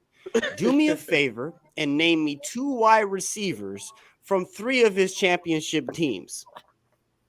Scotty Miller. Done. Oh, no, I get it. He's not like he's had a lot of stars. He's had a lot. I mean, he had Amendola, he had Welker. I mean, he had Randy Moss. I mean, Randy Moss. Those are different, but those are 3 different teams. Those are 3 different teams. You can name one from every team. I get it. We can name one.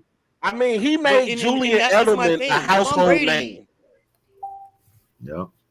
He made Julian Edelman a household name. Receivers from the dollar store.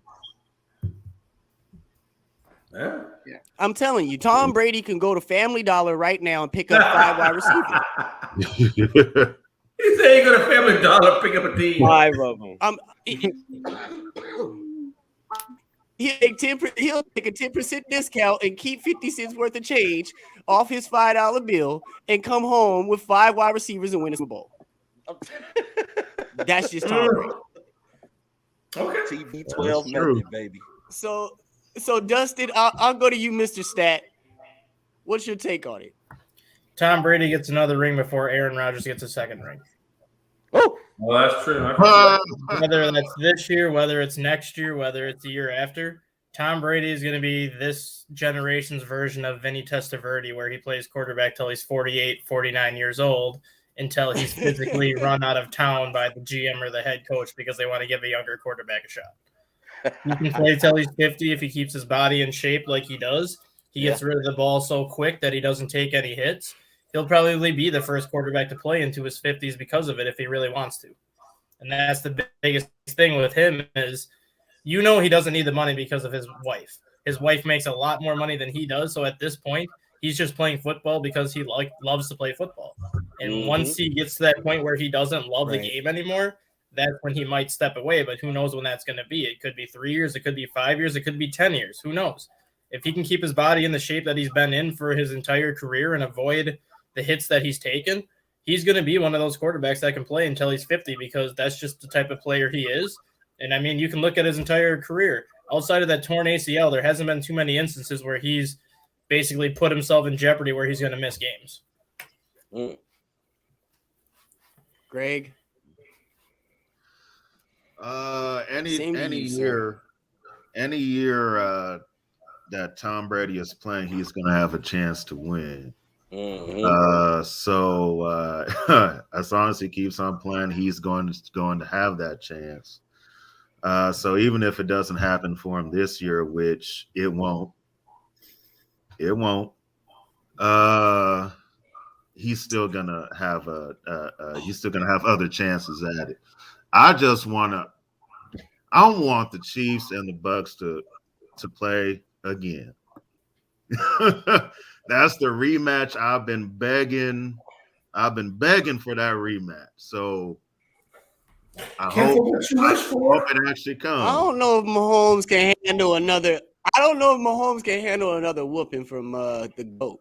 Oh no! The GOAT gonna get whooped this time. Trust. I don't know about all that. The Chiefs honestly thinking the ball. I mean, honestly, let's say I don't know. Tampa Bay makes it back to the Super Bowl. Them making it to the Super Bowl would be a miracle. So, will you really bet against Tom Brady if he makes it to the dance? Would you really make it? Wait. You won. We can't go past that. That'd be a miracle. They made it to the Super Bowl as a wild card last year. Because the deterioration of the team. The team is falling apart. But when's the last time we seen it? You lose AB. You don't when's the last time we seen a non-Tom Brady Super Bowl? That's a lot to lose. That's a lot to lose to try to get back, especially offensively. But you know the thing, Rob.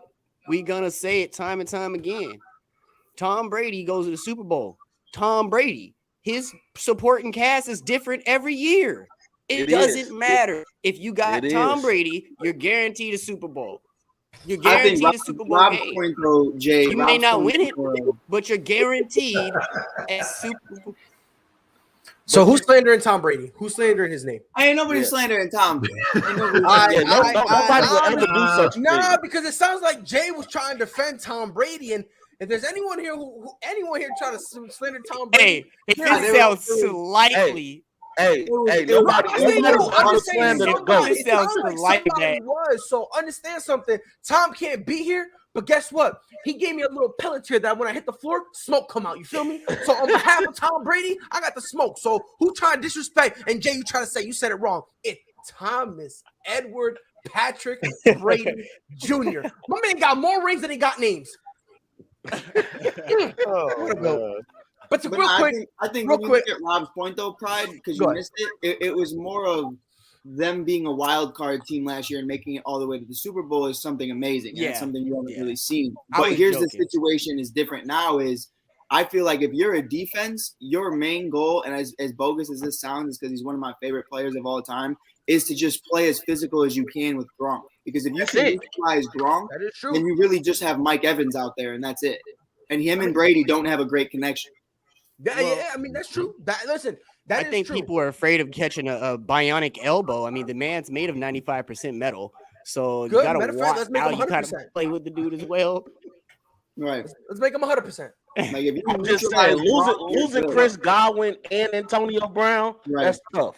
That's tough. No, Rob, Mike, we're not. No, according to Jay Nes, he can't let you have that argument because Tom can take the guy from the Little Leagues who sat on the bench for 5 years and make him a Super Bowl contender, according to Jay Nes. So you can't say that. I didn't say that. If Brock's not there, if Todd was not there. Because I just said that argument, and Jay Nes got all over me. Then Rob comes out and says something like that. Mike Hughes comes out and says something like that. And Rob and Jay Nes don't say nothing.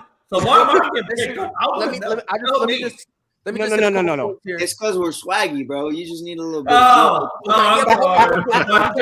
I let the swag on the street run up to the quad. I let all that swag out there. I'm sorry, man. Let me just touch up on a few points real quick. You a little too aggressive. Let me touch up on a few points real quick. So first of all, about Tom Brady being able to make anybody a Super Bowl caliber team. The only more obvious statement you could possibly say is that human beings need oxygen to breathe. Okay, you see, we need to understand something. When Tom Brady went to Tampa Bay the year before, what were they? Okay, horrible. They were horrible. They were horrible. And that year was supposedly they had all these weapons and they were supposed to make a run. All of a sudden, no one knows how to play football. Deshaun Jackson all of a sudden can't run. Jameis Winston was like, oh, yeah, I got LASIK for like a whole good 45 minutes. And all of a sudden, he went back to Pick City, and it was all this stuff. Thomas Edward Patrick Brady Jr. gets inserted into the lineup, and all of a sudden, not only did they have a better record, but they ended up going to the Super Bowl and winning in convincing fashion. And number two, to say that if Tom Brady doesn't win this ring means is his last chance, I don't think so. Because the guy is still playing, frankly, almost like he was playing in his prime. Like, he's having an MVP caliber year right now. Ron, if you say whoa to that, you see, if there's a whoa, just stand up, go around your desk, and the nice little setup you got, which I love, by the way. And there's a magic thing called a rectangle, right? It's actually a door. Open it, head on out, bro, because it's not a conversation that you want. Tom Brady's having a phenomenal MVP-like year. Let's be honest here, bro. He's over 5,000 yards on his rants, bro. Nah, bro, look, man, listen, when people talk about Tom Brady, you got to understand, bro. Tom Brady made me. Without me, I am nothing. Okay? I am horrible. I am dog water, bro. My credibility as an individual who speaks sports is because of Thomas Edward Patrick Brady Jr. That's it. But Pride. Go ahead. But see, that's what everybody talks about. Everybody talks about what Tom Brady did to the Buccaneers and who the Buccaneers were before Tom Brady got there. Who was Tom Brady before he got to the Buccaneers? He had a bunch of nobodies with the Patriots and they could not win. That's the reason he left. He needs weapons. I don't care if you got Jesus Christ back there behind the offensive line. If you have nobody to throw it to, there's no conversation to be had. He needs weapons. Can I ask you a question, Rob? Because you and I, we started off on the right foot, right? And then you lost me with the whole NBA needs a playing thing. You lost me a little bit. So I want to see if you and I want to see if we can get back eye to eye here. Let me ask you a question. Is it a problem for any quarterback to want help? No. Oh, no, Patrick, according to Jay Nes, yo, Jay McPhee Tom Brady can make dollar store. All he needs is somebody to throw the ball to. Perryman was the example, I believe, that was used. According to him, he can deal with anybody. Because he asked me, well, who did he do? Name me 3 people I'll visit, and I couldn't name. Okay, I get there were no name players. Now all of a sudden, he needs players. So which one is it? Because I'm freaking confused. Jay, I'm confused. I'm just confused because somebody help a white man that's old has Alzheimer's. Could you please help that guy out? Jay, I got you. I'm explaining exactly what it is to you. It is the same way we need to look at LeBron James. LeBron James can no longer drag a roster to the finals. Cannot. But he can still put up MVP numbers. No, hold on. I need to check your boarding pass. You said what? I need to check boarding pass. I need You to need check my your boarding boarding pass? pass. I don't know what plane you're getting on. Hold on. You want to know Let me what the second. see, I the thing need to is, go. I'm gonna nah, jump see, the there. boarding pass I got, it's No, one hold on. There's a Go ahead, major difference here. There's a major difference here. Hold on, because I'm with you. Lost me when you got to the LeBron James comparison. I was trying to explain it to though. your point, Pride. No, hold on. How are you to your lost? But we point, haven't to even your left the point. starting point. Well, we're about 30 minutes into it, so hold on. To your point, I like where you're going with Tom Brady, because I was this conversation at the point that Tom is still performing at his peak. He's lost a lot around him. The offensive line looks a little bit worse this year than it did last year. There's a lot of other things that are going on with that Tampa Bay team than last year. But again, guys, I don't want to get caught up in, well, look what's going on right now, because we've done this plenty of times before, and we know who Thomas Edward Patrick Brady Jr. is in the playoffs. And that's what the next game is. That's when that second season starts. That's when Tom Brady is able to execute and win Super Bowls with whoever the hell is on the field. And that's the Tom Brady. Jay Nes. I got one question for Jay Nes. I just want one question. Jay Nes, I just got one question. Does Tom Brady need weapons or not need weapons? Because does he need? Can he do it with no name players, or does he need name brand players? I just need to know the answer. Real quick. Look. He can go out there with a dull pocket knife and still cut down a tree. This is where Rob Scott should chime in. Hold on. Hey, look, this is what I tell you guys. And look, regardless of where we feel about him needing weapons or not needing weapons, can we all just admit the man is a 7-time Super Bowl champion? He won 7 out of 10 Super Bowls. That boy cold. And I think to Pride's point too, it's not just taking bag boys to the Super Bowl. You took Aaron Hernandez, Josh Gordon, and Antonio Brown to a Super Bowl, and you maintained that. So to be able to handle literally any type of roster. And real quick, James, and McLovin. Yeah, and real quick, McLovin, because I want to answer your question, because you were saying whether or not he needs weapons. If this was Tom Brady, 6 years ago, 7 years ago? All he needs is the water boy, a duffel bag filled with nothing but grass, and a dream. And Tom Brady will make it work. And a camera. Josh Gordon got that duffel bag of grass. I'll tell you that. Mike, I'm so glad you caught on. I'm so glad you caught on to that. He definitely got that bag for you. I got it. Bag like this. You know Jay Nes understood it. Jay Nes one, I got a bag of grass. But Clyde, all I know is don't look in Aaron Hernandez's bag, though. It's not grass. No, I got something else. I got something. And Antonio Brown probably threw his bag in the stands. Threw it up. But real quick, Jay, to answer your question, right. All right. Let's zone it back in. Yeah. But back then, Tom didn't really need much. This age, and this is why I'm comparing him to LeBron in the sense of back then in their prime, it was just them. And they could drag a roster to whatever championship game they need to. At this point in their career, can they still put up the stats? Yes, they can. But in terms of them solo carrying an entire roster, those days are behind them. So right now, Tom is going to need some help, because he's not the Tom Brady of a few years back. This is not 6-7 years ago Tom. This is an older Tom Brady who, let's be honest, he's probably going to have 2 more years at best. Let's be fair here. So Pride basically just reinforced my statement that Jay Nes got on me about when I said he doesn't have Fournette, he doesn't have AB, he doesn't have Godwin. How's he going to make it? So according to Pride, the current Tom Brady needs those type of guys.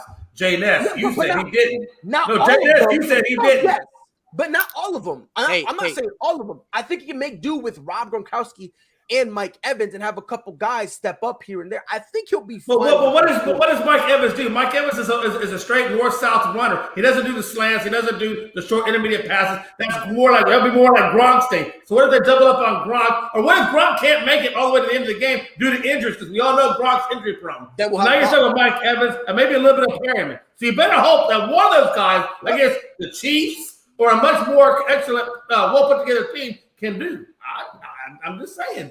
I don't think he makes it this year. I think Tom comes back next year with a healthier roster and could probably make it then. Fair enough. All right, guys. Tom Brady needs weapons. God, Pride made me feel better. I love Pride. Yeah, Tom Brady needs weapons. Now, back in the day when he first – no, I was just saying back in the day when, he was first, starting – he could get to Super Bowls with David Patton and Troy Brown and, all that. This stage in his career, he can't do that. He needs well-established receivers. Yeah, and it's not to say that he needs some everywhere. He just needs a couple here and there. Yeah, here and there as well. Right. You know what I mean? So we're not saying that he's a detriment. No. This ain't Trent Dilfer now. No. Hey, he needs a good slot receiver and a good running back. A good slot, good running back. Yes. Yeah, that's it. So, all right, so let's zone it back in. Yep. So we Thomas Edward Patrick Brady Jr. is a hot spot on ASAP in the morning. Always a hot spot on ASAP in the morning. So let's keep it moving. We got about a good 20 minutes, you guys, before we wrap up on our ASAP in the morning 2-hour show every Monday through Friday right here, you guys, on ASAP. So let's segue into the NBA. Pretenders and contenders. We are past the Christmas quote unquote start of the season. We're 11 days into 2022. I think it's time. I think we've seen enough from these teams where we can kind of say, nah, or y'all better watch out for him. So I'm gonna go with Mr. Stat. Lead us down the path of the pretenders and the contenders here. If we're starting with the Eastern Conference, I think there's really 3 contenders, maybe 4, depending on how one team does the rest of the year. You immediately have to look at, obviously, Brooklyn and Milwaukee as 2 contenders, given that Milwaukee won the title last year, still a top 3 seed in the East, and they're going to be there until the end. Brooklyn's got Kevin Durant, they got Kyrie Irving, they got James Harden. They're going to be there until the end. And Chicago Bulls have proven so far this year that they're a legitimate contender in the Eastern Conference, despite having a shorthanded roster all year. They keep winning games and doing what they need to do. They have the best record in the Eastern Conference right now, so they look like they're going to be there until the end. Miami, to me, is the wild card in the Eastern Conference because we've seen them play at the level of a contender, but then we've also seen them kind of take steps back and look like a pretender. I still think they're going to be a contender just because of their defense alone. And we know how well defenses do in the postseason. If you have a good postseason or a good defense come NBA postseason, you have a shot against any team out there. As far as the Western Conference goes, I think the West is, I'm not going to say wide open because with the return of Klay Thompson, I think Golden State is miles above everybody else in the West at this point. Ooh. But the Western Conference still has a lot of contenders. Obviously, right. Phoenix is a contender. Memphis Grizzlies are starting to assert themselves as a contender. You cannot count out the Los Angeles Lakers yet just because when they get Anthony Davis back and if he stays healthy with Westbrook, James, and Davis, they're going to be a tough out for anybody. Utah is going to be there until the end. Utah's got a very solid team, and I know Denver and Dallas are kind of up and down, but Denver and Dallas still have talent where they can make a deep playoff run too. I think the West is a lot more open than the Eastern conferences. I think the East is a lot more top-heavy. Nobody trusts the Jazz. I just had to throw that in there. Yeah. Thank you, Rob. Be cool again, brother. Be cool again. I mean, since we brought up the Jazz real quick, Rob, I'll swing it over to you, and you can give me your pretenders and contenders. But before you do, is it Rudy Gobert's fault? I feel like it all relies on Rudy because that team does what they do. But if Rudy doesn't step up, that team does nothing. I would before Rob goes, I would say more instead of blaming Rudy, it's Rudy's contract. With the contract they offered him is made it to the point to where they can't really bring in anybody else. Nah, it's still his fault. It's definitely his fault. Because we didn't keep the same energy. We killed Ben Simmons for not wanting to do anything with his game, and Rudy Gobert does the same exact thing that he came in with. And that's all fine. of a sudden, But we gotta can the casual fan name more than 2 players on the Utah Jazz? I don't think they can. Donovan Mitchell, Mike Conley, and I'm a casual. I'm as casual as they get. Yeah, I bet you are. I bet you are. You know what colored underwear Jason Tatum wears. Today's blue, but that's none of my business. No, but honestly, but go ahead, Rob. Man, you can blame Rudy, but Rudy puts up his numbers. You know, Rudy's gonna be there on the defensive end. He's gonna give you your rebounds. I just think that's a culture in Utah. I think it comes honestly down to a culture thing. There's no way that you have such a great regular season and you just panic in the playoffs. Like, you panic. I remember that great series they had in the bubble against Denver. But all that showed me was that when Donovan Mitchell steps up, who's going to step up with him? Who's going to go cross the finish line with him? I was told it was supposed to be Rudy Gobert. But Conley was out in that series, right? Conley was out in that series. Conley was out here. Mike Conley wasn't going to make that much of a difference. Let's be fair. You get him back, and then you don't even go back to the Western Conference Finals. You become a first round, second round team. They digress more than they progress. Utah doesn't. You look at it right now, they're third in the West. We've seen this song and dance before. We know that you can win regular season games. When it comes to Utah, it always comes down to what are they going to do in the postseason. I know they can win in the regular season, but when the playoffs, when those lights get brighter and that pressure gets thicker, what are you going to do? Utah is not built for the postseason because they don't really have. No, they're not. They don't really match up well with anybody for a 7-game series. They match up well with people a game here, and a game here, but they don't match up really well with anybody for a 7-game series. I completely agree. Well, the scorers play the same position. Their two best. That's a pretender to me. The 2 best scorers play the same position, and one of them comes off the bench. So that's a problem. If you can't have your 2 best scorers on the floor at the same time, that's an issue. No, I disagree. Clarkson and Donovan Mitchell are their 2 best scorers. They are their 2 best scorers, but that's not a problem that you can bench one of them. If anything, that's a plus because now when you don't have Donovan Mitchell out, your second unit now isn't stagnant. Right. Now the problem is there's no one else. But that's where and I would agree. It's the starting. They're not taking shots away because but Donovan Mitchell plays 37 minutes, guys. That's cool. I get that, but I don't know. It's like that's cool. He plays 37 minutes, but there's also 3 guys out there that are dog shit that play 37. In the starting lineup, yes, and that's the problem. It's there. No, and Mike, I'm 100% agreeing with your side. Like, but that's the problem with the team is the fact that you got, like you just said, Pride. 3 other guys are in the starting lineup, and then your second best player is a 6th man. And I think that's where their recipe is messed up because they don't have any scoring to pair with each other. I mean, Michael Conley is only going to do so much. Yeah, his Memphis days are long gone. Free Mike, bro. Free Mike. He ain't doing nothing. But free Joe Ingles while you playing. If we're also talking about pretenders, you kind of look at the Boston Celtics and they're in the same situation. Nah, no, we not in that situation. We you were. Have two players.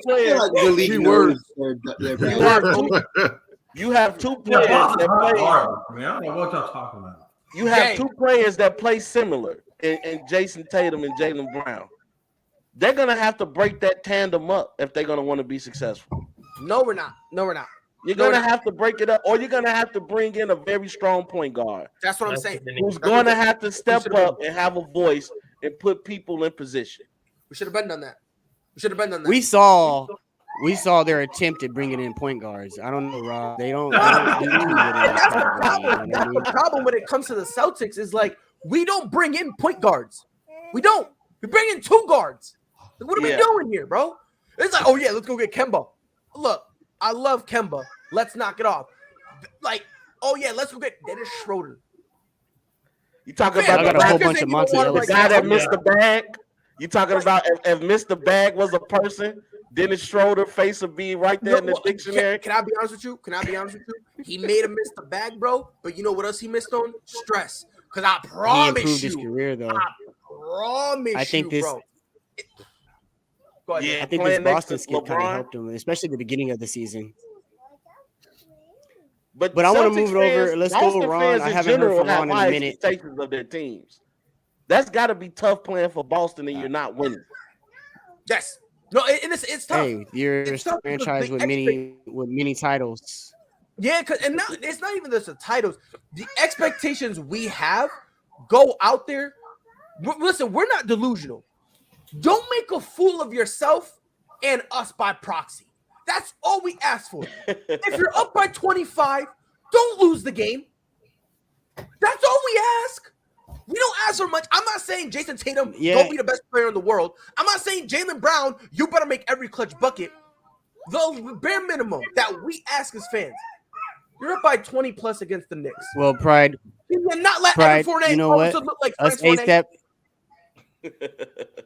But this is the thing, Pride. You know, it's like the same song and band this year for the Boston Celtics. So we've heard this story before, and you know they need to get out of the run, and that's why I'm gonna have to cut you off on that one because I don't want to hear you sing to the choir anymore about Boston this season. So then don't ask now, me about Ron, I haven't heard from you in a while. I won't, bro. I won't because you know what? I will here in a week. Because we're going to get closer to the trade deadline, and that's where they become back irrelevant because they can make a resurgence in that trade market. So I will be back to you closer to that deadline to see what they can do to kind of rearrange that to make a push for the end of the season. So we will be talking about them again soon on that behalf. If they don't make anything to change there, they're done for the season, if you ask me. But Ron, I want to go over to you. I haven't heard from you in a while. What is your take? Contenders, pretenders, NBA, where you at? I just want to give a shout out to my biggest pretender, the Chicago Bulls. Wow! Let the F bombs come in now. Let the F bombs come. All right. Ron, I know we got some let's give him the stage. Bulls fans in here. You big man? Talked about last week how they are last year's New York Knicks. They will possibly be a first-round exit. I'm just predicting the future. He said call him Mystic Mac. They're entering their toughest stretch of the season. Dallas Mavericks, Warriors, Nets, all this week. And their first round against the Mavericks was pretty rough. Luka did whatever he wanted to them boys. So I'm just like, y'all going to have to deal with Kevin Durant, Giannis.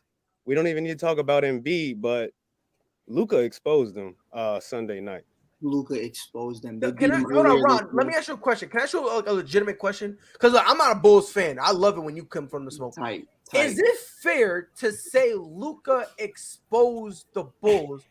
When we're talking about Luka, he had almost a 40-point game. He outscored everyone on the Bulls. He had 14 rebounds. He out-rebounded everybody on the Bulls. 14 assists. But hold on, Ron. Is it fair to say he exposed them when he's like, what, a top 7, top 10 player in the league? Like, this isn't Cameron Payne for crying out loud. You know what I mean? Like, here's where I'm tight about it, right? It's not even that. And Porzingis didn't play. Ron, let me ask you something. So the Bulls win 9 games straight, and you're tight because they finally lost one?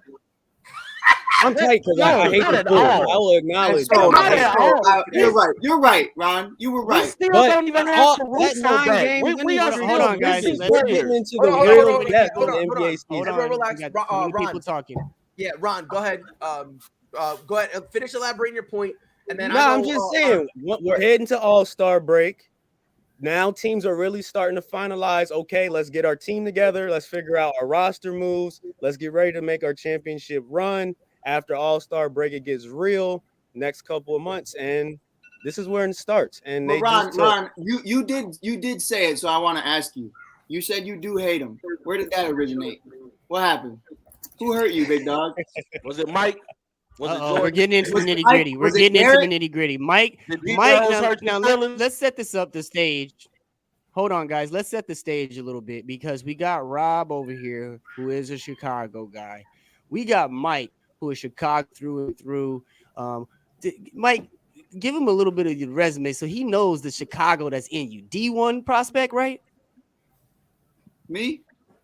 He got the I 3 was. on his head. I understand. Yes, As soon as I you was back in the day. I was back in the Was day. that Division So, you know what I'm One? saying? Division Two? We were talking Was it about junior college? One. no, But Okay. no, we messed no. that up. Public We're school messed talking- that up for me. We didn't get that But opportunity. it doesn't matter. We're talking about Chicago through and through here, and that's what I want to set the stage for our viewers. That Mike is not just a Chicago fan; he's Chicago through. And the Bulls, he watched this team come together. He watched the draft picks. He watched the progression. And so Mike's coming from a different view than most of us on this panel or most of the fans out here. And that's why he's getting into the nitty gritty of what Ron is feeling in this and where he's coming from. So I'm interested in hearing it too. So, I mean, go ahead, Ron. Oh, Where did it come from? Where did the hate on the Bulls I mean, come I from? love DeRozan, Ball, Levine. The Bulls was reeling. They didn't really know what they were going to do with Zach LaVine. They struck gold. DeRozan, Ball. They got Caruso. It all worked out. It is a beautiful story, but it's fraudulent to me. I can't believe DeRozan is getting MVP looks this year. But Wait, what? Okay. You Hold talking on, about hold on. Now, Ron. Why is it all the guns blazing? 2022 The is guy- beyond me. Hold on. The guy who just made history by becoming the first NBA player to hit 2 back-to-back threes, walk-offs. We talking All about right, that guy. get my bag, bro. Come on, bro. Listen, Go hold ahead, on. dude. I'm You gotta I'll order you Uber. gonna hear that. I'll order you Uber, no, Mike. I'ma You be won't be fair. outside like AB. No, I'm gonna be fair. Look, I'm gonna be fair. I'm gonna be fair. Before you- 'Cause look, before Taking my clothes off before right you now. go, I'm hold leaving. on. Let me speak my piece real quick. Because I, as well as some of this panel, we've sat up here and we've talked about this very moment. A guy like you, Ron, walking up in here and telling us that DeMar DeRozan doesn't deserve the conversation. I've been waiting And for you, that to dog. me is some of the most asinine thing that I could think of. Because out of everyone in the NBA today, there's one dude that has single-handedly came in and changed the direction of a franchise overnight. If you look at it, the Chicago Bulls had that team. They added DeRozan, Caruso, and Lonzo. Lonzo has been Lonzo. Caruso was already a dog in LA. He didn't change much. But DeRozan has changed the way that team approaches the game, the way the energy levels are on the floor, the way they're playing defense. Why are you so tight, like Ron? everything. Ron What wants to is go over the real starting that talk. you He's done with the can't see? morning show. I think Ron's done. I'm done with Ron. Popovich did an here's my incredible job with DeRozan. He Uh-huh. has taken him to another level. I'll admit that, but it's out of control. And now. Ron, I could give my top 5 MVP vote predictions right now. DeRozan is Okay, go ahead. No, go ahead. Do it. I want to hear I this. Do it. I want to hear this. I think Do it. number 1 and 2 will come down to Steph or LeBron. Number 3, yeah, I knew. all of this is said because of the LeBron. Giannis effect. It's wearing off. We still got half the season to play. It's a prediction. I feel this is the Talk way about that the those Giannis races are going to effect. go. Giannis, KD, 3 or 4, and probably Luka will get that 5th spot. I That's don't crazy. think. Hold on. Luka over DeMar right now with the way Luka has been playing. Are you serious? Y'all know I was looking at championship favorite odds in Vegas just last night. And how many teams do you think I have to get to before it gets to the Bulls odds? They're not even and Ron, top 10. it's so, How many and did Ron, you have to hold get on. to before you The got to Sixers the have Bucks? higher championship odds teams. than the Bulls. But Jay and I actually talk about that all the time, But Ron, that's and it's stupid. funny because you look at it and how many teams had the Bucks and the Suns? How many teams had the Milwaukee Heat or the Miami Heat? Pardon me. How many Right. teams had these Thank other you. individuals? I don't want to hear Hey, that. I'm And gonna Ron- call the and to Milwaukee be Heat because fair, the Heat and shouldn't real even be quick, to discussed piggyback off about of right that, now. Right. To piggyback off of that, last year, who was the prohibitive favorite all year to make the finals? Brooklyn. Yep. Where did they make it? So when it comes to odds, you can't. And use number that. They were a two, toenail and who was number short. 2? Hold on, but who was number 2 in the beginning of the season last year? Lakers, Lakers, wasn't it? and they got knocked Lakers, out in the first round. Yeah. Yes, it was Lakers. Yes. Yeah. So And I'll leave it at this. And Because, first- hey, and Ron, I by the respect way, Ron. so I when we- respect yeah, Ron no, for coming on here, bro, Yeah. and saying what he's got to say. Because at the end of the day, I've Me heard too. Pride say much worse. Yep. But with that being said, I'm gonna say this to Ron, and this is just me because the one thing I took from what you said. You know, you say that we're the New York Knicks, and then you'll hear a lot of Bulls fans say, "Oh no, we're the Phoenix Suns." We're neither of those teams. We're the goddamn Chicago Bulls. We're from the trenches. We're dogs, and ain't nobody touching us. Because Patrick Williams is coming back. We have Alex Caruso coming back. We have all these dogs in the house. We have a coach of the year in Billy Donovan. We have one of the greatest big threes in the league right now, whether you like it or not. We're here. We're doing it. And arguably on some nights, it's 4 because Lonzo wants to decide. Some nights he averages 5 points. Some nights he averages 35 points. He don't know how he feels. He's just vibing. But at the end of the day, we're nobody's other team. All We're right. not the 2020 this. Yeah. Y'all Hey, are Mike, nice. and Mike, Y'all and to are build on incredible. top of Ron, that, Mike, Ron went wrong when he Great said bomb at an airport. You can't say bomb at an airport and not have PSA all over your butt. no, Mike, but to I think, build Mike, on I'm what pretty Mike sure we just were said, talking about this last All week. right, You guys, all right. guaranteed me That's funny. these next 3 games, y'all are going to go 2-1 against the Nets, Dang, Warriors, Ron, and That's Mavericks. a pretty We're good 2-0 record. Yeah, against, that's we're 2-0 good. against the Brooklyn All right, Nets y'all already. got to win. If y'all win these next 2, if y'all beat the Warriors and the Nets this week, I'll probably be quiet. But y'all better not come out 0-3. That's just Nah, what I I'm don't- You gotta hold be on, real quiet. That's quick. the best I 2 don't- teams yeah, in I the was that's gonna the say, best If I 2 want to teams in go, the NBA. hey, Jay McLovin knows what's up. If I want to go 0-3, I'll go 0-3. But at the end of the day, you'll see me in the finals, big dog. You'll And see real it. quick, I just think it's funny how Ron That's says sad. I'll probably be Hey, quiet. guys, all right, He's all right. gonna buy something. He's gonna be like, "Well, Kyrie didn't play all year, and Clay's banged up, and oh, get out of my face, bro." Oh dear God. Hey, all right. Let's zone it back in. So we've had a great, hey, big ups. That's my Unc out there. Good to see you tuning in, Unc. But we had a great show. We're here every single morning, ASAP in the morning, right here Monday through Friday. Also tune in tonight. Make sure to catch our shows. Last night, guys, we had a wonderful show that debuted. It was our all-woman show, the Sports Senseis. They had a fantastic show. Rachel Hill, big up for her coming out. We're going to do that again Monday. Their show has Kelsey Nicole Nelson.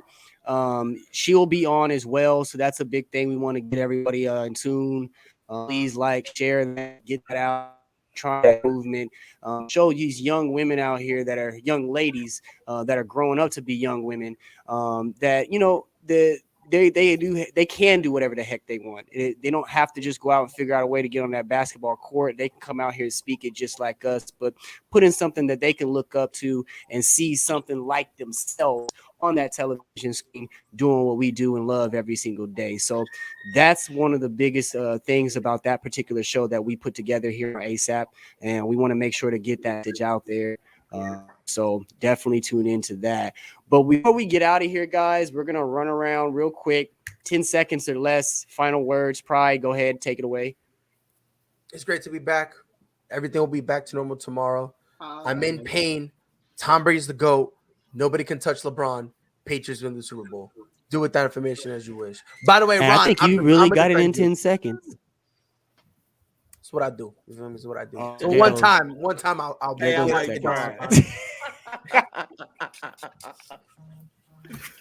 second. Greg, 10 seconds less. Final words, baby. Oh man, awesome time this morning with everyone. The Chiefs are going to the Super Bowl and they're winning. So there it is. You heard it here first. Mile high. It was my pleasure having you on. Give us your final words, sir. I appreciate you guys for, You there, for Rob? welcoming me to the family. I can't wait to do this again. You guys can catch me everywhere. Rob's 2 Cents, YouTube, Spotify, iTunes, the Rewind Sports 60 Roku channel, and now part of the ASAP Sports Network, baby. Love. we're happy to have you on board, man. Looking forward to doing many more shows with you. But now it's time to come over to the Mac, J McLovin. I gotta put real fast. Lakers are the biggest pretenders. Lakers are the biggest pretenders because the magical term is if they can stay healthy. Well, if they can stay healthy, okay. Let me go. Okay, I'm gonna leave it at that. There you go. I thought we were going to be able to have that conversation without no one bringing up the Lakers. We were so close. We were close. We were so close. Hey, real quick. Hey, I'm gonna end it with this. Hey, 7 o'clock tonight. Eastern time. Unscripted comes on. We got guest host Brady Tinker. From the Cowboys Live podcast will be on. All right. Again, that's tonight. We have the pleasure of having one of my favorite shows out there, Undisputed, from Jay McLovin. He will be on tonight. Brady Tinker from the Dallas Cowboys podcast will be on there with them. Listen, I don't know why you channel. Just keep it locked. Find us on Tiki. Find us on Roku. Find us and lock it in. Mike, what you got for us, buddy? Skip Dustin, big dog. I ain't going till Dustin go. No, I didn't. Dustin's that guy. Never mind. You can't do that. That's not in the script. I'm the pilot, damn it. You don't. Hey, if we fight over flying this plane, we might not get to where we're going. Hey, all I'm saying is you went in a straight row and then was like, yeah, forget it. You're in the same airport. You're in the same airport. I don't think you're in the same airport. But I'll leave it at this. I think Dustin made it very clear in the chat. The Bulls have swept the Nets so far in the season. We're doing our thing. We're the kings of the East. We're gonna stay that way. And we fired Nagy. So I'm vibing. It's a good day in Chicago. And Ron Flores is interviewing for the Bears. So now that set up the perfect one. Ron, you know it's your turn. I'm ready. Chicago Bulls 26 wins, Brooklyn 25, Miami 25, Milwaukee 26.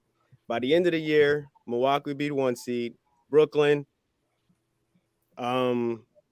then probably Miami.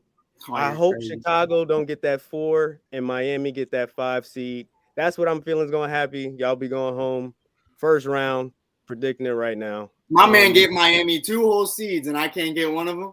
Hey, what's up with that hate, Ron? Philly's my heart. I'm waiting to see what we do. Yeah, well, good luck with your heart. We're about to break 8 games of 30 straight points. We are the kings of the East. Joel Embiid.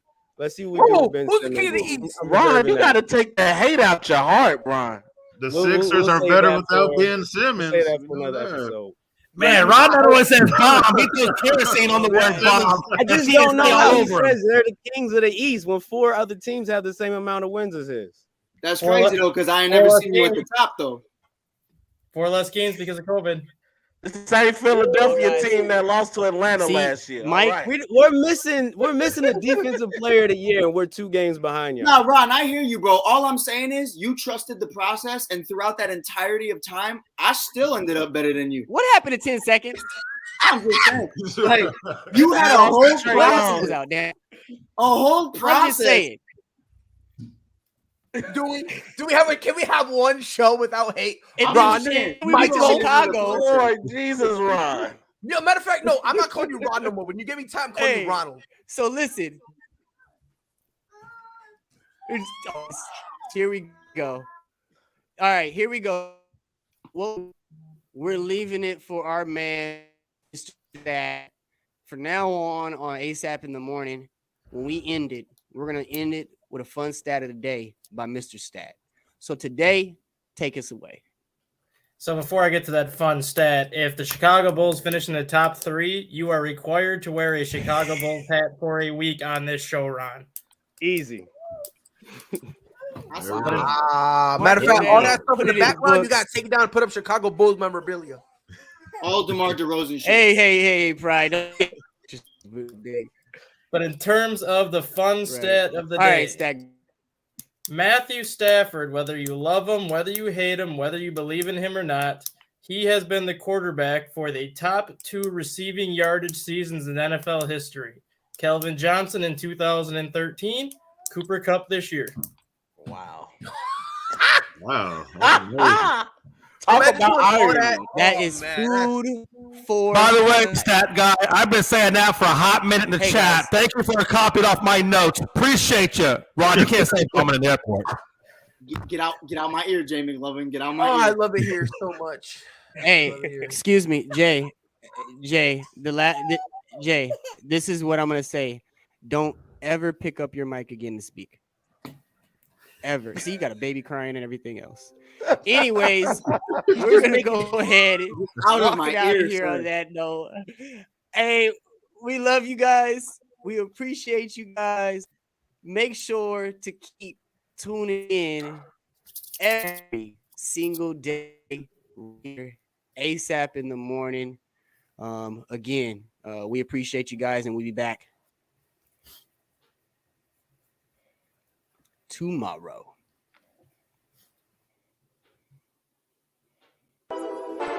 Whole sports all plays. Yeah. Whole sports all plays.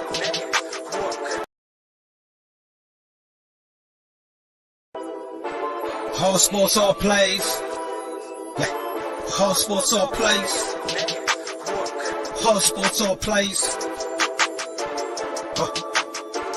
365, we making a plays. We talking the game, get you through the days. We're high in the court, the dime in the lane. Variety, topics, living the same. All presentation, sports information. In the airways, taking the nation. All sport, all plays, they working your faces. Grace at the field, so tie the laces. All sports, all plays.